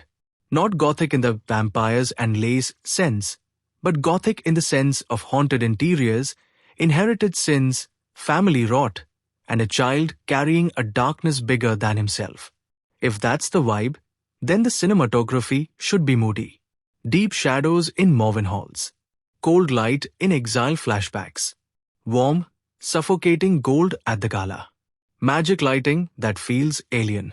Those choices would reinforce the emotional story.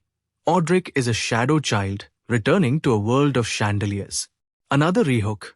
Everyone wants Aldric to be a symbol of failure, of power, of danger, of victory. But what if Aldric's reckoning is refusing to be anyone's symbol? Because being a symbol is another kind of silence. It's people projecting onto you. It's people using you as a narrative tool. Aldric has already been used as a cautionary tale by his family. Don't be like him. Now he's being used as a marvel by mages. Look at him. Now he might be used as a threat by the state. Fear him. If Aldric wants freedom, he has to break out of that symbolic trap. And the only way to do that is to speak, to define himself. which makes the breaking silence moment at the gala not just catharsis, but survival. I also want to point out something subtle. The show has a child protagonist, but it's not necessarily a children's story. The themes are adult: exile, institutional cruelty, grief, political power. That can create tonal whiplash if not handled carefully.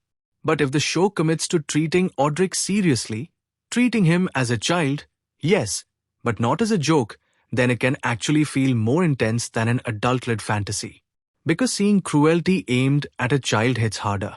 Seeing power wielded by a child feels more uncanny.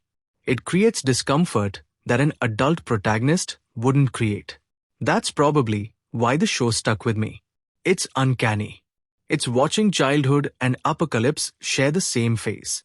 Another little self-aware aside, I spent an embarrassing amount of time thinking about the logistics of a royal gala where mages are present and nobody has wards up to prevent time reversal. Like, are we just letting people reverse time at parties? Is that the kingdom's security plan? But then I remembered. Fantasy courts are always one dramatic incident away from collapse. That's basically the job description. Now, with the premise we have, the story's momentum points toward a larger arc of Aldric's reckoning. And I don't want to jump ahead into invented territory. But I can talk about what kinds of conflicts feel naturally set up. One is internal, Aldric versus Malagos's influence. Another is familial, Aldric versus Morwen arrogance, especially with the Patriarch's attention complicating the dynamic. Another is institutional, Aldric versus sanctioned magic, represented by Emery and the mage hierarchy. Another is political, Aldric versus the monarchy's need for control, represented by Queen Victoria. And then there's the mythic layer, Merlin as the observer, who might either guide, test, or oppose Aldric depending on what he senses. That's a lot of pressure on one child, which is exactly why the story works. It's pressure. It's a diamond-making machine. Whether Aldric becomes a diamond or a weapon depends on what he chooses and what the world forces him into. Another rehook. The show's most heartbreaking possibility is that Aldric wins every battle and still loses the one thing he wanted, being able to live quietly with someone who loves him. Because that's what exile took. Not just home, but intimacy. Power can't replace that. A bowing crowd is not love. A queen's attention is not love. An archmage's admiration is not love. Even a patriarch's notice is not love. The only love in the premise is the mother's, and she's gone. That absence is the tragedy under the spectacle. And if the show remembers that, it stays grounded. I also want to give credit to the premise for not making Aldric's return immediately loud. Returning silent is such a strong choice. It makes his power feel like an iceberg. It forces the world to underestimate him, which is satisfying. But it also makes his eventual speech feel like a seismic event. It's the kind of structural choice that writers sometimes avoid because it's harder. It requires confidence. And if the show pulled it off, that's worth praising. Now, I'm going to keep digging into the emotional mechanics of the gala scene because it's the clearest example we have of the show's strengths. The family mocking him at the gala is a public attempt to cement his identity. Aldric breaking silence is a public refusal. The mage's bowing is a public shift in consensus reality. The queen being confronted is a public test of authority. Everything is happening in public. That matters because exile was also a public act, even if done quietly. Exile is a social death. Aldric's return is a social resurrection. And social things require witnesses. That's why the gala is the perfect place. It's where witnesses gather. It's where reputations are made and broken. Aldric chooses that stage because he understands how power works. Power is not just magic. Power is narrative. And as someone who watches dramas for a living, I love when a show understands that and makes it part of the plot rather than leaving it as subtext. Another rehook. The most dangerous person in a royal court isn't the loud rebel. It's the quiet one who understands the court's rituals better than the people born into them. Aldric, as a collateral branch scion, probably grew up around these rituals before exile. He knows how nobles speak, how they insult without insulting, how they weaponize etiquette. Exile didn't erase that knowledge, it sharpened it. So when he returns, he's not just bringing forbidden magic. He's bringing court literacy. That's lethal. Because now he can fight them on their own terrain while also breaking the terrain. That's a protagonist you can build a long drama around. Now, one potential critique. The premise leans heavily on external validation of Aldric's power. Emery is dazzled. The queen is awed. Merlin notices. Mage's bow. That's all external reaction. It's satisfying, yes, but the show needs to balance it with Aldric's internal life, or else he becomes a mirror for other characters or rather than a person. The mother thread and the Malagos thread are the two biggest opportunities for internal depth. If the show invests in those, Aldric won't feel like a walking applause machine. And the silent protagonist structure is a double-edged sword. Silence can be compelling, but it can also create emotional distance if the show doesn't find other ways to let us in. Micro-expressions help. Visual motifs help. Small private moments help. If the show gives Aldric a few moments alone, moments where the mask drops, where the leaking magic is less intimidation and more exhaustion, that would make him relatable without softening his edge. Because, again, the appeal is not just that he's strong.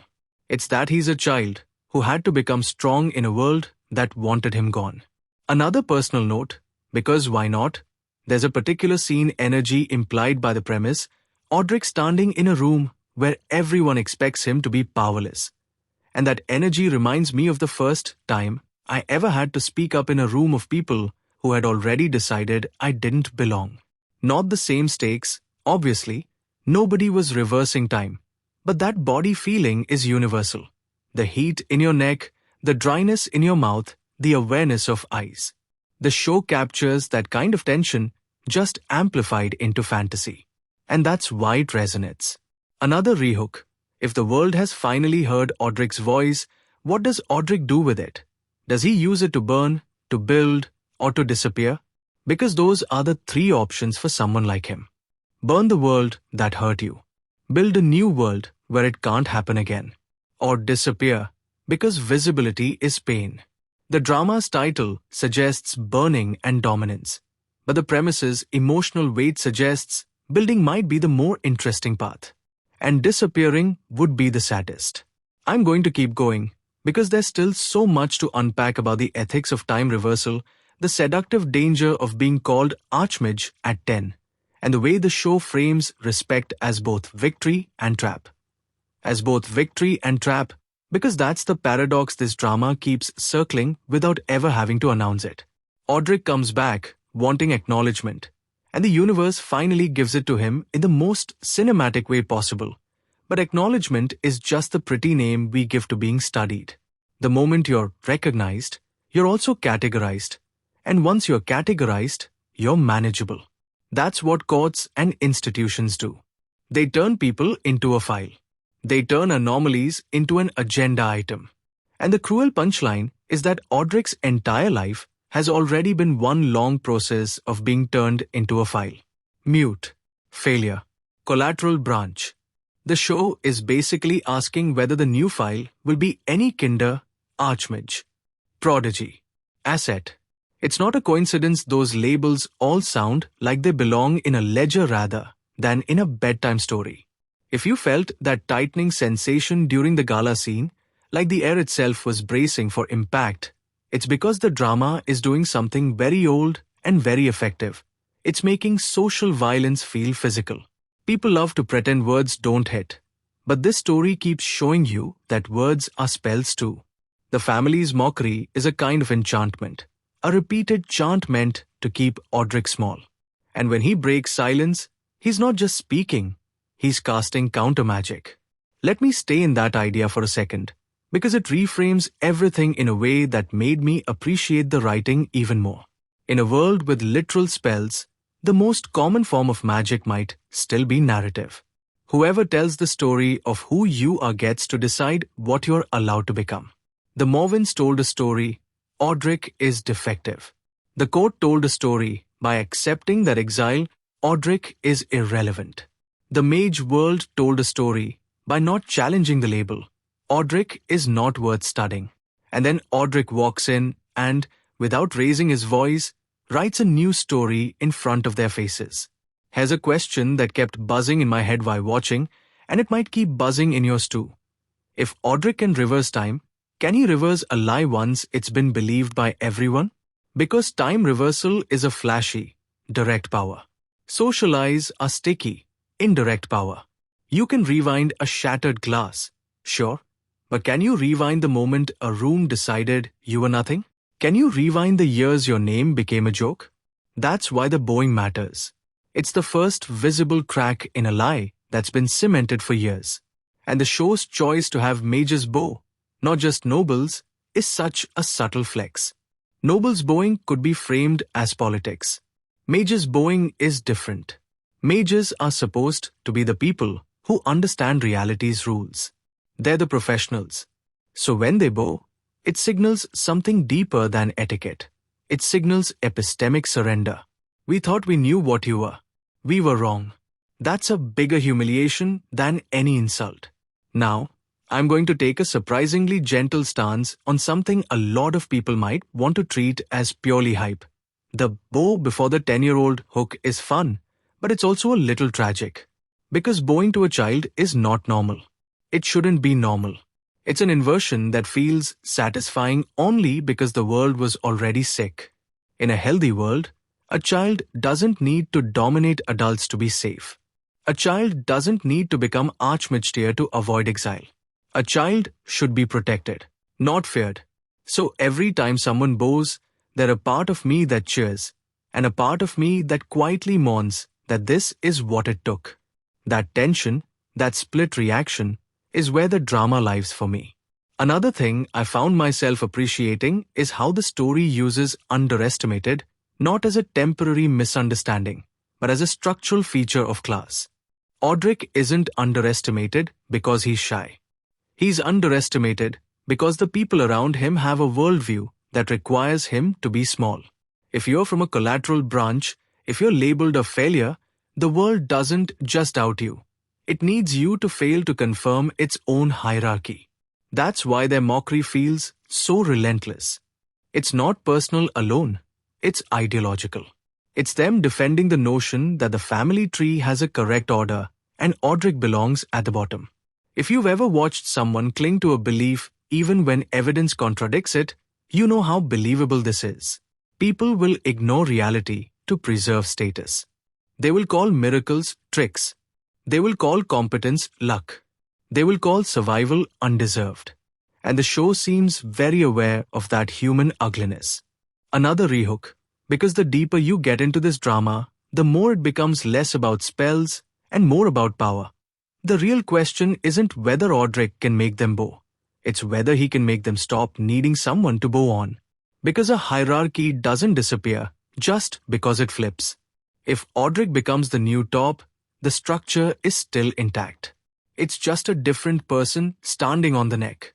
The drama gets interesting if Aldric's reckoning doesn't just reverse the hierarchy, but exposes it, breaks it, makes it impossible to maintain. And with his magic bending space and time, things that metaphorically represent boundaries and consequences, he is uniquely positioned to challenge the very idea of fixed social order. I keep thinking about the concept of space arrays as a way to talk about boundaries in a story where boundaries were violated. Exile is a boundary enforcement. You don't belong here. Aldric's arrays are boundary creation. This is where I belong now. There's a poetry to that. The world drew a line around him and pushed him outside it. He returns drawing lines that the world has to respect. And then time reversal is the boundary of consequence. It's the dream of undoing. It's the temptation to avoid paying the price. Which is why, again, I'm begging the story in my head not to use it as a cheat. Let time reversal be the ultimate expression of control. And let Aldric still be unable to reverse what matters most. That's where the tragedy deepens. Now, let's talk about Queen Victoria as a dramatic presence. Because even without inventing specifics, we can analyze what her inclusion does to the story's tone. A queen isn't just a character. She's a structure. She represents the state's claim to legitimacy, the idea that order comes from a single point of authority. Aldric confronting her is not just a kid talking back. It's a destabilizing act. It's the kind of thing that makes a court freeze because everyone is suddenly calculating. Is it safe to react? Who do I side with? What is the correct emotion to display? That's where direction and performance choices can make a scene unforgettable. The queen's face has to be a battlefield. Not because she's necessarily evil, but because a ruler's expression is policy. If she looks threatened, she signals weakness. If she looks amused, she signals control. If she looks curious, she signals openness. And if Aldric is truly confronting her, he's forcing her into a response she didn't script. That's why I said earlier, the most delicious version of the scene is the queen having to smile. A smile can be a weapon. A smile can be a cage. A smile can be an invitation to violence behind closed doors. The show's ability to play that ambiguity is what separates court drama from costume cosplay. And Merlin being present in this atmosphere adds another layer: myth watching politics, legend watching bureaucracy. If Merlin has any kind of moral authority in the world, his reaction to Aldric and the Queen could influence everyone else's. People in power hate that. They hate when there's a witness they can't control. Merlin is the ultimate uncontrolled witness, which makes him a fascinating ingredient. Another rehook, and it's one of my favorite kinds of dramatic tension. If Merlin is impressed, does that protect Aldric? Or does it paint a bigger target on his back? Because protection and attention are always tangled. Merlin noticing Aldric might keep petty nobles from acting rashly, sure.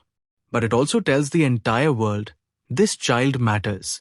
And once a child matters, every faction wants a piece. That can be worse than being ignored. Aldric might look back on exile, as brutal as it was, and realize it came with a strange freedom. Nobody was watching. Nobody was trying to own him. Nobody cared enough to manipulate him. If he's now at the center of attention, he might find himself longing for the solitude that once felt like punishment. That's the kind of psychological irony I adore in stories like this. The thing you thought you wanted becomes its own prison. I also want to speak to the show's choice to involve a patriarch figure who notices Aldric. Patriarch characters, when written with nuance, can embody a kind of cold pragmatism that's honestly more frightening than overt cruelty. The patriarch doesn't need to insult Aldric. He just needs to evaluate him. That clinical gaze, what can you do for the family, is its own form of dehumanization. It turns a child into a strategy. If you've ever dealt with people who only value you when you're useful, you know how that feels. It makes praise feel like a threat. It makes attention feel like a hook. And Aldric, being someone who is discarded, is primed to either reject that entirely or crave it in a twisted way. Because even toxic recognition can feel better than being erased. That's a messy, real psychological knot, and I hope the drama leans into it rather than flattening it. Now, let me offer a slightly surprising take that might ruffle some fans who come for pure catharsis. I don't think Aldric confronting the Queen should end in the Queen being publicly owned in a simplistic way. Not because I want Aldric to lose, but because that would make the Queen feel like a cardboard obstacle rather than a real political force. The more satisfying outcome, dramatically, is a confrontation that changes the air but doesn't resolve the power struggle. A moment where Aldric wins a moral point, wins a social shift, wins the room's attention, but the Queen responds with something that makes you realize this is now a long game. This isn't one speech. This is a war of legitimacy. That's more interesting, and it respects both characters' roles. Aldric is a force. The Queen is a system. Systems don't collapse because one person speaks, even if that person can bend time. Systems adapt. They retaliate. They co-opt. They endure. And that, for me, is where the reckoning becomes compelling. Reckoning implies time. It implies process. It implies accounting. It implies you don't get closure in one scene, you get consequences unfolding. Another thing I want to highlight is how the show's premise uses the death of the mother not as a melodramatic shock, but as an emotional gravity well. Even when she's not on screen, she's the absence around which everything orbits. Aldric's power, his silence, his return, his reckoning, it all has a silhouette behind it. That's what makes his strength bittersweet instead of purely triumphant.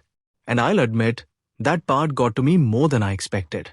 There's something about a child losing the one person who believed in them, and then walking back into the world alone, that just hits.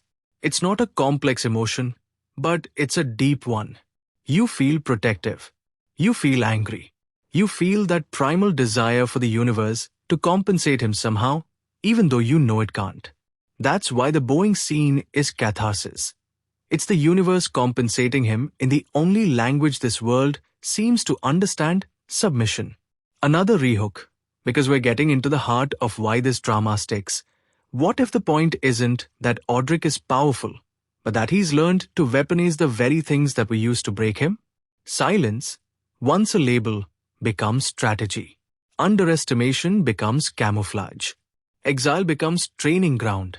Loss becomes fuel. This is not just a chosen one story. It's an unmade one remakes himself story. That's different. It's harsher. It's more earned. Now, because I'm speaking to newcomers as well as people who already love these kinds of fantasy revenge dramas, let me clarify why the forbidden spells for 7 years detail matters beyond just he got strong. 7 years in narrative language is long enough for transformation. It implies routine. It implies repetition. It implies a child growing up with discipline that wasn't gentle. That kind of discipline changes you. It makes you patient. It makes you obsessive. It makes you capable of waiting for the right moment. So when Aldric chooses the Royal Gala, it doesn't feel like luck. It feels like a planned stage. And that's why the show feels satisfying. It's not a series of accidents. It's the convergence of a long, quiet preparation. And that preparation being tied to Malagos's soul makes it even more intriguing, because it hints that Aldric's transformation wasn't purely voluntary. Hosting a dark wizard's soul isn't like reading a library book. It's an intrusion. It's potentially coercive. If Malagos is influencing Aldric, even subtly, then Aldric's agency becomes a question.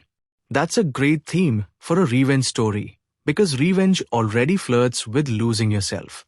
Add a dark soul whispering, and you have a literalized version of that in a slide. I also want to spend some time on the aesthetics of forbidden. Forbidden magic, when depicted well, should feel different from sanctioned magic. It shouldn't just be bigger explosions. It should have a different texture. It should look like it doesn't belong. It should have a sound that's slightly wrong, like notes that don't resolve. It should distort the environment in a way that makes you uneasy. If Aldric's magic leaks, endorse the Queen and Merlin, that should have a hint of dread. A sense of, this is beautiful, but it shouldn't exist. That's the sweet spot. Beauty with threat. Another rehook. If the audience is cheering when the Queen is awed, are we cheering for justice? Or are we cheering for the thrill of watching power be replaced by a different kind of power? Because fantasy revenge dramas can sometimes trick us into equating domination with healing. They're not the same. Domination is control. Healing is restoration. Aldric's story might never be about healing, and that's fine. But the show gets deeper if it's aware of the difference. If it lets Aldric's victories feel satisfying while still acknowledging that they don't bring back what he lost, that's honest storytelling. Now, let's talk about how the show positions other characters' reactions to Aldric. Emery is dazzled. The patriarch notices. The Queen is awed. Merlin is impressed. Mage's bow. These are all variations of recognition, but they each have different emotional colors. Emery's dazzle, ideally, is intellectual. It's the thrill of seeing something new. That can be pure, even if it comes with politics. The Patriarch's notice is utilitarian. It's calculation. The Queen's awe is strategic. It's the awareness of a threat and an opportunity. Merlin's attention is philosophical. It's the recognition of a shift in the world's story. And the Mage's bow is communal. It's the group acknowledging a new apex. Those different reactions can create a rich web of tension because Aldric has to navigate them. If he treats Emery like an ally, he risks being studied. If he treats the Patriarch like family, he risks being used. If he treats the Queen like an enemy, he risks becoming a target of the state. If he treats Merlin like a mentor, he risks becoming a pawn of mythic agendas. If he accepts the Mage's bow, he risks becoming a symbol of hierarchy rather than its breaker. A protagonist navigating that web is compelling. A protagonist who simply steamrolls everyone is fun for 5 minutes and then flat. Another craft element I want to highlight is pacing around the reveal of competence. The show seems to be structured to maximize the pleasure of delayed revelation.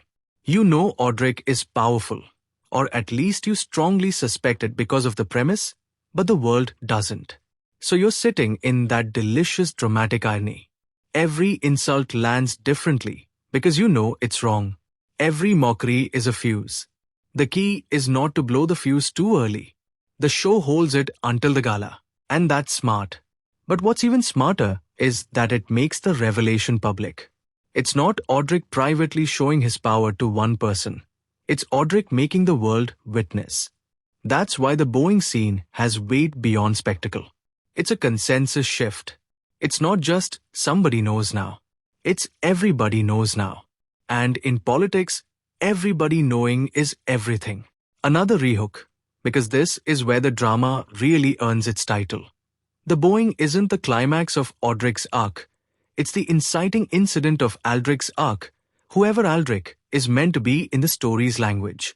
Again, without inventing specifics, Aldric feels like the name of a persona the world can handle. Aldric is the exiled child. Aldric is the Archmage identity.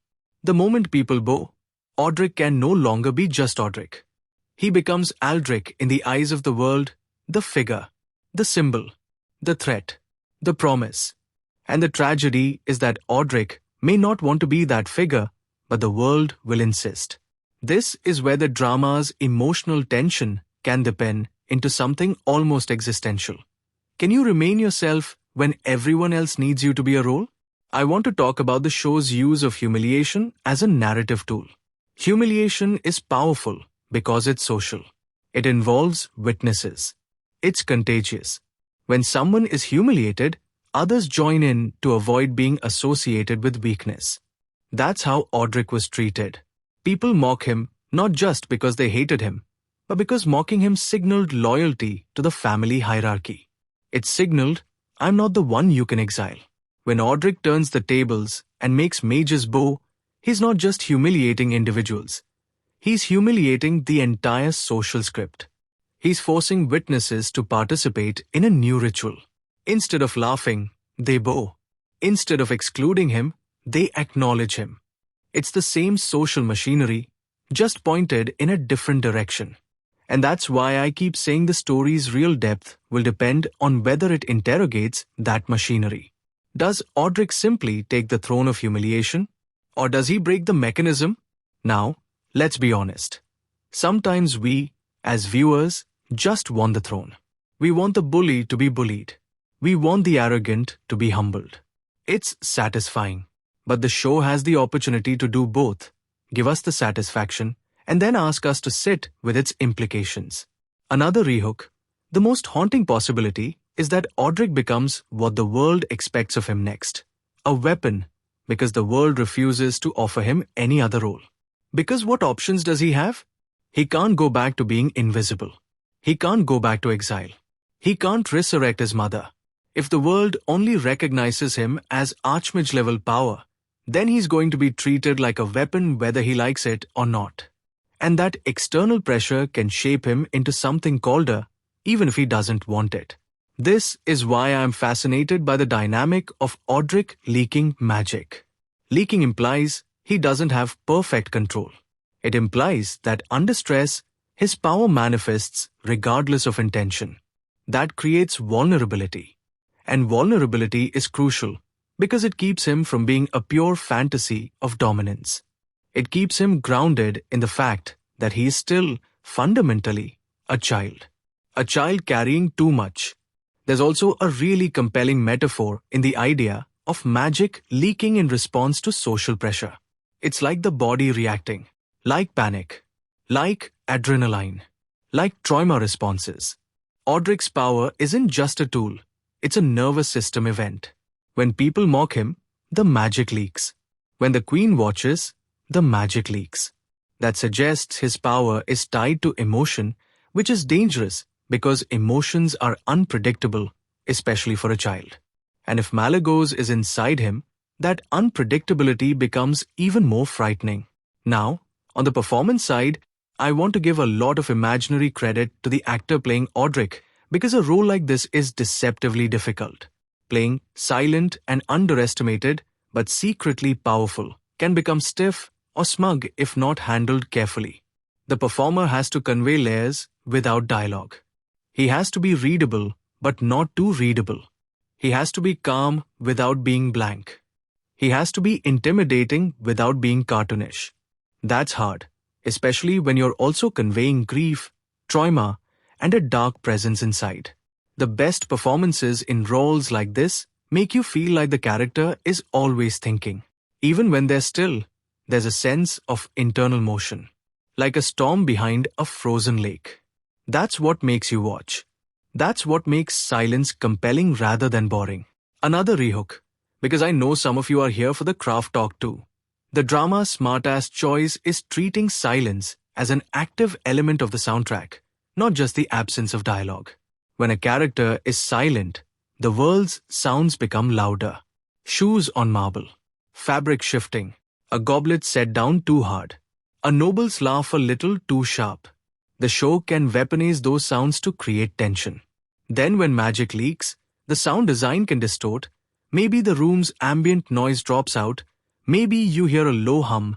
Maybe time reversal is accompanied by a reversed echo of a previous line. Those choices make the magic feel integrated into the cinematic language rather than pasted on. And the editing rhythm can mirror time reversal too. A cut that repeats. A gesture that resets. A reaction that plays twice with different emphasis. Even without explicit exposition, the audience feels time being manipulated. That's how you make a concept visceral. Now, I want to zoom out to theme again. The show is, at its core, about misrecognition. Aldric was misrecognized as mute and powerless. The family misrecognized him as disposable. The mage world misrecognized him as irrelevant. Now, as he returns, everyone is forced to re-recognize him. But re-recognition isn't always truth. It can be another kind of misrecognition. They might now misrecognize him as purely powerful, purely dangerous, purely useful, purely monstrous. That's still not seeing him. So the story's emotional question is, can Aldric ever be seen correctly? And that's where breaking silence matters. If Aldric remains silent forever, he remains a projection surface. People will paint whatever they want onto him. Speaking is the first step in refusing projection. But speaking in a court is also stepping into a game where words are twisted. It's risky. It's brave. It's the moment he stops letting people tell his story. Another rehook.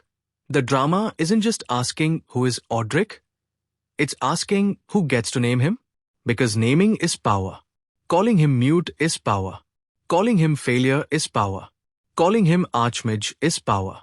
Calling him Aldric is power. And Aldric's journey is about reclaiming that naming power.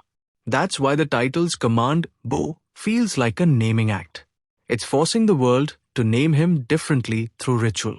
Now, I'm going to talk about something that might sound like I'm nitpicking, but I mean it as a compliment to the show's potential. The Queen and Merlin being awed by Aldric's leaking magic is a great moment, but it has to be earned in tone. If the show treats or too casually, if everyone is just impressed and then moves on, it flattens the stakes. The best version of those reactions has texture, or should come with fear, with questions, with immediate recalculation. For the queen, or should look like a ruler spotting a storm on the horizon. For Merlin, or should look like someone recognizing an old pattern, repeating in a new form. For Emery, or should look like someone seeing their field of study expand and their ego shrink at the same time.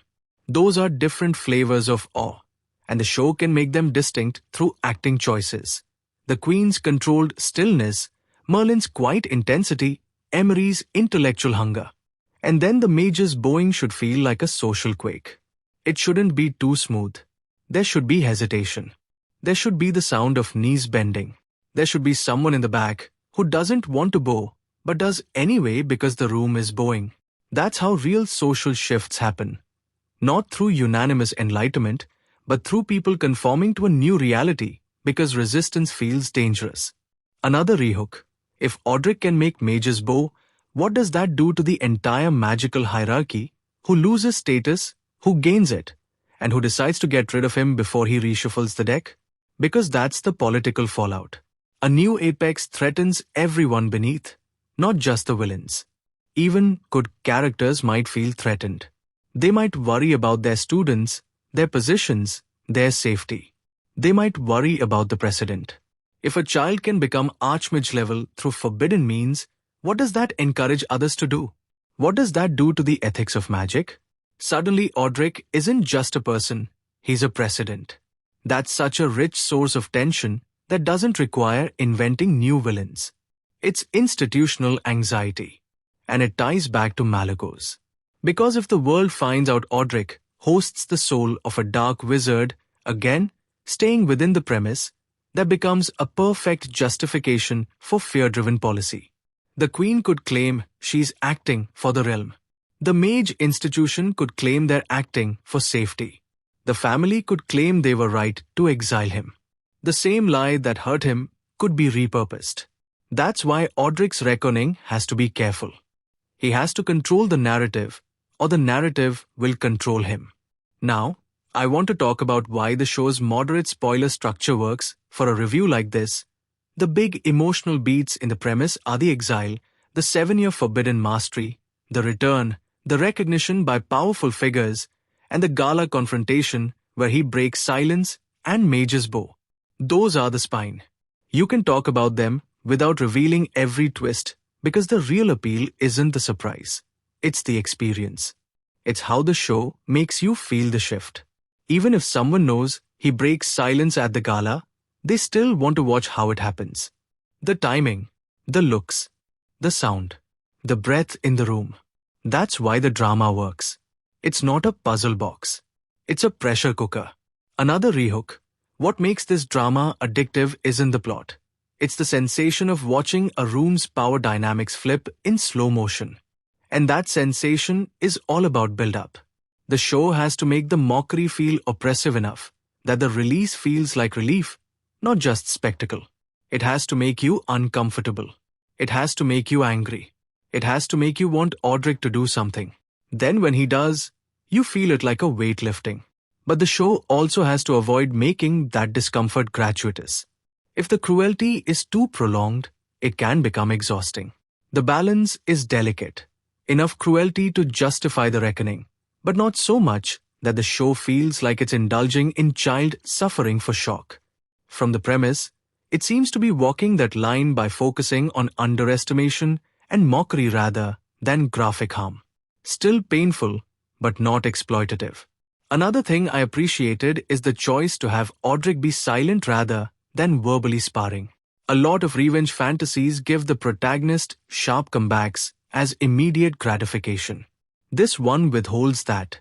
It forces the gratification to come from action and presence rather than witty dialogue. That creates a different tone. More solemn. More menacing. It's like the show is saying, words are cheap. Watch what happens when reality itself answers. And then when Aldric finally speaks, the words have weight because they've been withheld. That's basic writing craft. But it's often forgotten in a genre that loves constant quips. Another rehook, because it's a theme I can't stop chewing on. Aldric's silence is the space where the audience's empathy grows because you're forced to look at him rather than listen to him explain himself. That's a big deal. When characters explain themselves, you can stay at a safe distance. You can agree or disagree intellectually. When characters don't explain themselves, you have to feel them. You have to interpret. You have to sit with their face. That's more intimate. It's also riskier. But it's why Aldric feels haunting rather than simply cool. Now, I want to talk about the show's potential visual motifs. Again, not claiming specifics, but based on the premise's ingredients, there are obvious motifs that would make sense. Doors closing in exile scenes, thresholds crossed in return scenes, circles in geometry for space arrays, flickering candlelight when magic leaks, mirrored moments for time reversal. If the show uses those motifs consistently, it creates a cohesive aesthetic that makes the world feel designed rather than generic. And the color palette matters. Exile scenes should feel desaturated, cold, sparse. Morven family spaces should feel ornate but claustrophobic, like wealth as suffocation. The royal gala should feel warm but sharp, gold light that's almost aggressive. Aldric's magic should feel like a different color temperature entirely, something that doesn't belong, like moonlight cutting through candlelight. That kind of visual contrast makes the story's emotional contrast visible. Another rehook. The show's best trick is making wealth feel like a threat and power feel like a symptom. Because in most fantasy, wealth is glamorized. Here, wealth is the environment where cruelty is normalized. The chandeliers and silk aren't comforting, they're complicit. They're the backdrop that makes exile possible. Aldric's power, meanwhile, isn't glamorized as pure fun. It's tied to forbidden study and a dark soul. It's not cool magic. It's the cost of survival. That inversion is why the show feels sharper than a lot of its genre peers. I also want to address the audience split this drama might create. Some people will watch Bo to 10-year-old Archmage Aldric purely for the dominance fantasy and get impatient with the quiet build. They want faster payoffs, more frequent humiliations of the Morvens, more explicit power flexes. And I get it. The title invites that expectation. But if you let the show take its time, the payoffs land harder. The gala bow scene is satisfying because it's delayed. If Aldric had been flexing every episode from the start, the bow would feel routine. So my advice, as someone who loved it, is trust the slow burn. Let the silence do its work. Let the discomfort build. The show is building a pressure cooker, not a highlight reel. Another rehook, because I'm about to go into the emotional heart again. The mother's death isn't just backstory. It's the wound that keeps Aldric's victories from feeling easy. They're a version of this story where Aldric returns, dominates, and the audience feels pure triumph.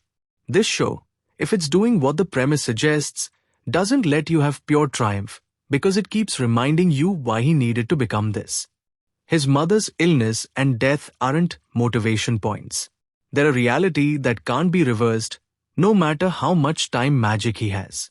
And that's why I keep coming back to the ethical weight of time reversal.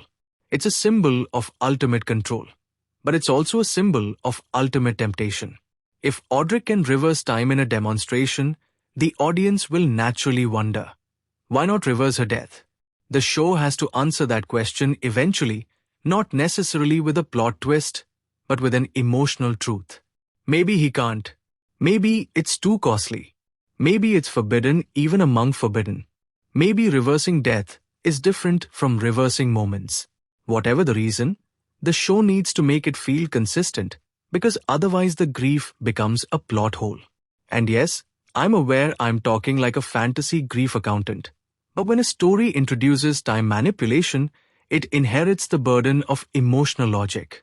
You can't just wave it away. Another rehook. The more power Aldric gains, the more the audience's desire for justice risks turning into appetite for cruelty. And the show has to manage that line. This is something I think about a lot when watching revenge fantasies. We start out wanting the protagonist to be safe. Then we want them to be respected. Then we want them to punish.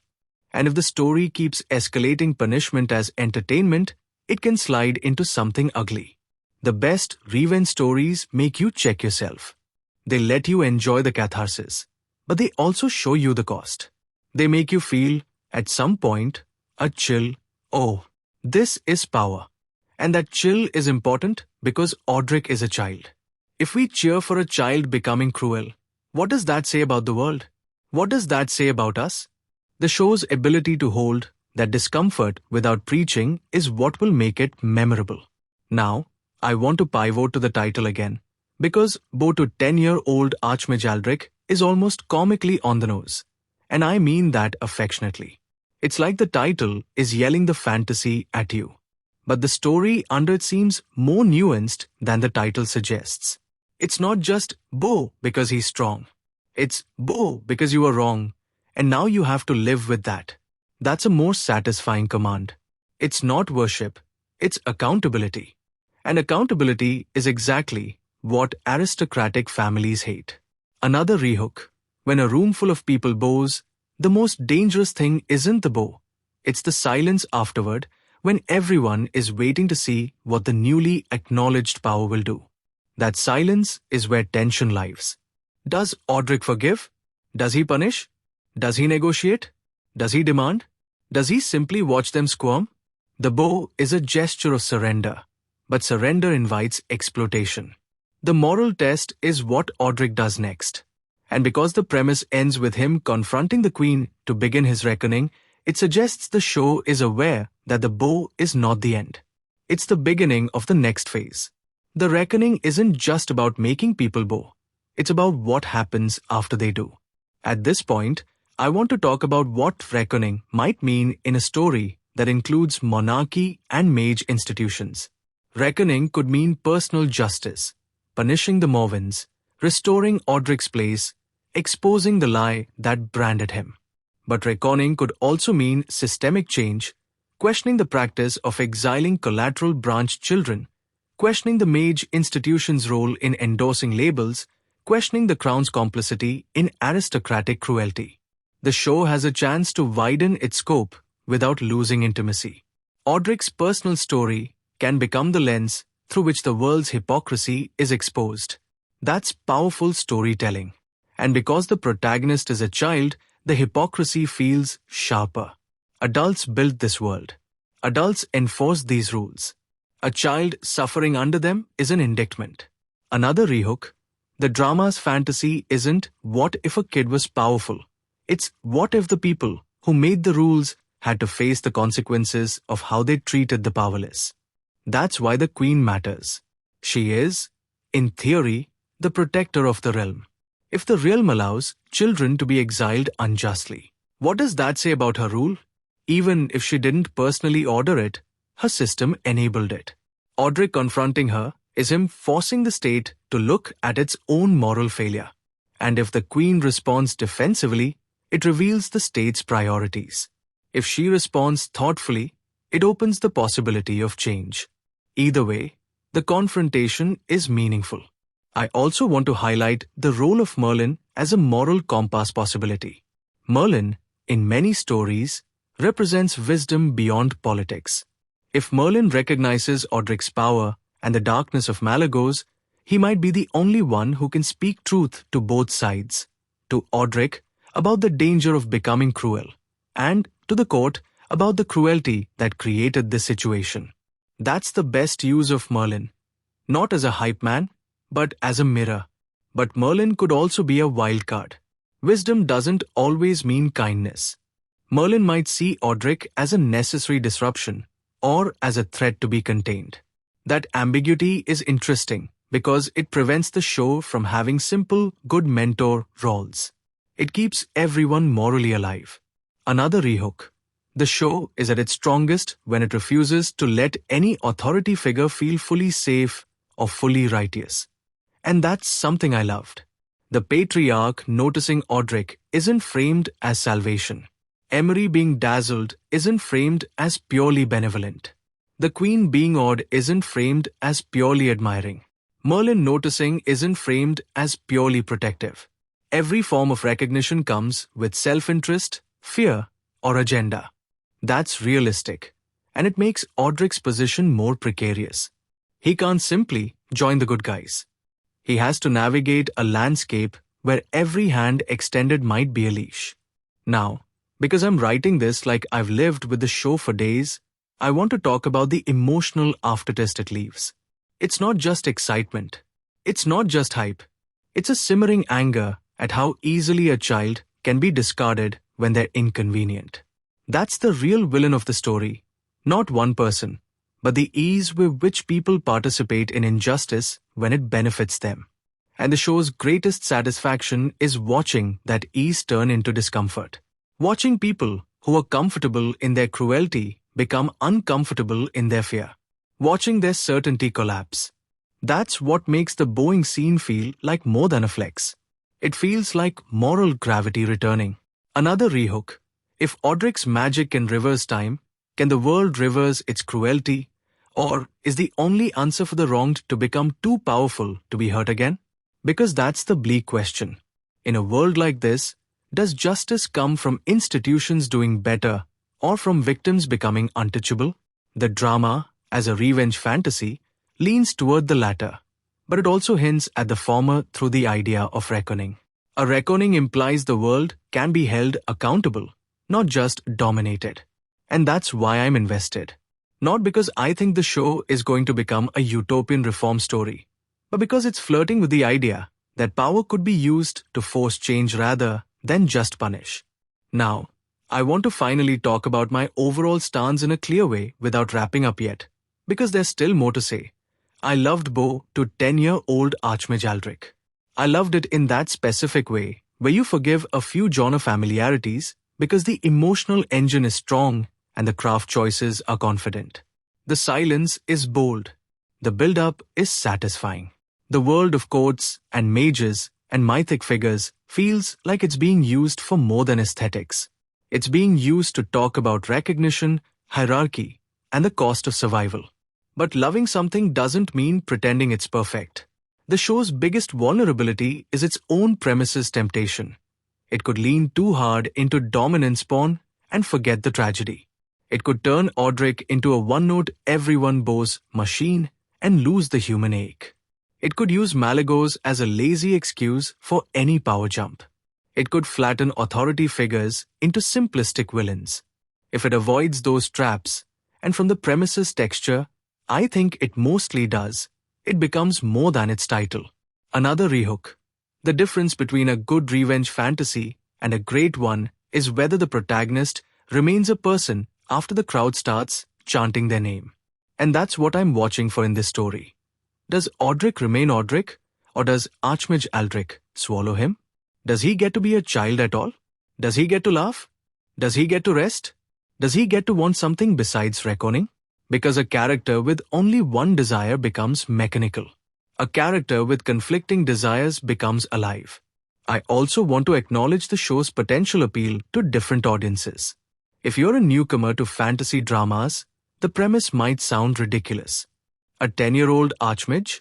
A dark wizard soul? Queen Victoria and Merlin in the same sentence? It's a lot, but the show's emotional clarity makes it accessible. You don't need to know every magic term to feel the injustice of exile or the satisfaction of being underestimated and then revealed. The feelings are universal. The fantasy is just the costume. If you're a fan of the genre, the show will feel like a particularly well-seasoned version of familiar tropes. It's like comfort food with a bite. It knows what you came for, but it also gives you something to chew on.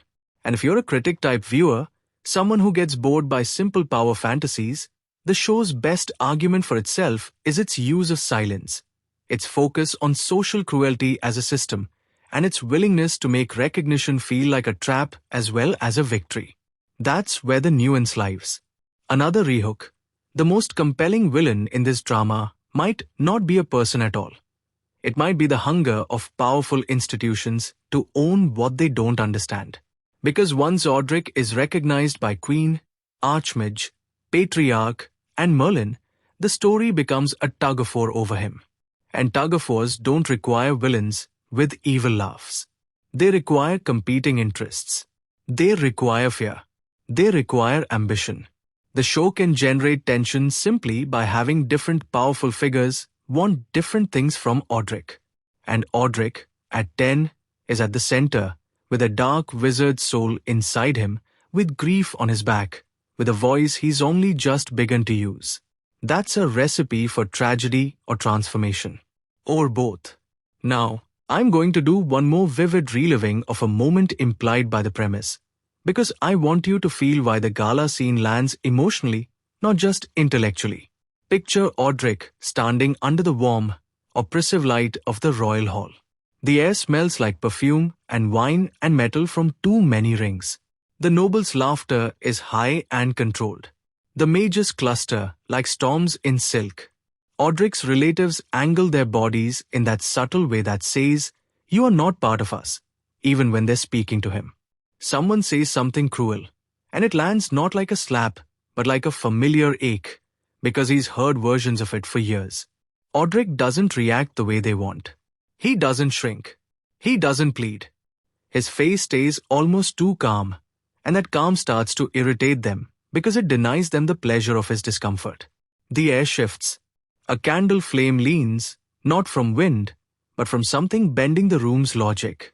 A low hum threads through the hall, the kind you feel in your teeth. Conversations stutter. Emery's attention snaps like a hook-catching cloth. The queen's gaze sharpens, not with emotion, but with assessment. Aldric opens his mouth, and for a fraction of a second the room is so quiet you could hear fabric settle. And then his voice, finally, cuts through years of imposed narrative. It's not loud. It doesn't need to be. It's the sound of someone stepping into their own story. And when the mages bow, it isn't applause. It's an admission. It's the world, in one synchronized motion, conceding it can't keep lying. If that doesn't give you chills, check your pulse. Another rehook. The bow is the moment the audience gets what it wanted, and the story gets what it needs, permission to escalate. Because after the bow, the stakes change. The court can't pretend Aldric is nothing. The family can't dismiss him safely. The mage institution can't ignore him. The queen can't treat him as a minor inconvenience. Merlin can't treat him as a curiosity. Everything has to move. And this is where, as a viewer, I start thinking about consequences. If Aldric begins his reckoning at the queen's feet, what does the court do next? Do they try to recruit him? Do they try to regulate him? Do they try to isolate him? Do they try to smear him? Do they try to find out what Malagos is doing inside him? The story has so many ways to stay tense without relying on constant battles. And for a long-form drama, that's essential. You can't sustain excitement purely through magic fights. You sustain it through shifting alliances and moral dilemmas, and the slow tightening of political pressure. Now, I'm going to address one more possible critique. The use of real-world names like Queen Victoria alongside mythic Merlin can feel like a tonal mashup for some viewers. It risks breaking immersion if not handled carefully. But I think it can also work in the show's favor because it gives the world an alternate history fairy tale vibe. It makes it feel like a myth woven into a recognizable archetype. Victoria is not just a name. It's a symbol of empire, of court, of order. Merlin is not just a wizard. He's the archetype of mythic council. Putting them in the same story with a child archmage creates a feeling of history and legend are watching this kid. That's epic. The key is consistency. If the show commits to that mashup and treats it seriously, it becomes a distinctive flavor rather than a gimmick. Another rehook. The drama's most satisfying move is making the audience complicit, making you crave the bow, and then making you wonder what it means that you craved it. Because, yeah, we wanted it. We wanted the Morvins to be humiliated. We wanted the mages to acknowledge him. We wanted the queen to be shaken. And the show gives it. But then it leaves you with questions. What does it do to a child to be bowed to? What does it do to a child to be feared? What does it do to a child to realize the only way to be treated as human is to be treated as a weapon? That's the lingering unease that makes the show more than a popcorn watch. Now, I'm going to start gently moving toward wrapping up, but only when it feels earned, because this story deserves an ending that feels like it comes from the same thoughtful place as the analysis. For now, let me say this. If you're deciding whether to watch Bow to 10-year-old Archmage Aldric, the question to ask yourself isn't, do I like magic? It's, do I like stories where justice is complicated by power? If you do, this will feed you. If you want a pure comfort fantasy, where the protagonist is adored and everything is clean, this might frustrate you, because the cruelty is sharp and the recognition is complicated. If you like tension, if you like watching arrogant systems tremble, if you like protagonists who don't explain themselves until they choose to, this is your kind of drama. Another rehook. The most important thing the show does is make the act of speaking feel like a spell. So what spell does Aldric cast next? Because if his first words at the gala are the beginning of a reckoning, then his voice is now an instrument of power as much as his magic is. That's a new phase. That's where the story can get even richer. The silent child is now a speaking force, and the world has to adapt. I'm also going to say, as someone who watches a lot of genre TV, I respect any show that trusts stillness. So many fantasy dramas are terrified of quiet. They think the audience will leave if there isn't constant motion. Bow to 10-year-old Archmage Aldric, at least in the shape we've discussed, understands that quiet can be more gripping than spectacle. A child standing still while a room realizes it misjudged him can be more intense than a battlefield. That's good directing. That's confidence. And finally, I want to give the show credit for something simple. It remembers that the most satisfying revenge isn't always violence. Sometimes it's forcing someone to look at you, forcing someone to admit you exist, forcing someone to recognize your humanity after they denied it. The bow is violence in a different form, sure, but it's also recognition. And recognition is what Aldric was denied first. When you deny a child recognition, you steal their future. When you give it back, even through fear, you return possibility. Aldric's reckoning might be dark, it might be morally messy, but it begins with possibility. The possibility that the world can no longer pretend he's nothing. And that, to me, is why I loved this drama enough to sit here and talk about it like it's a real memory. If you've been watching along with me on Flick Flare, let me know what hit you the hardest. Was it the slow burn of Aldric's silence, the first major display of forbidden mastery, the institutional reactions, or that electric, room-flipping energy of the gala bow? And if you're the type who likes fantasy that doesn't just hand you catharsis, but makes you feel the cost underneath it, this one is absolutely worth your time.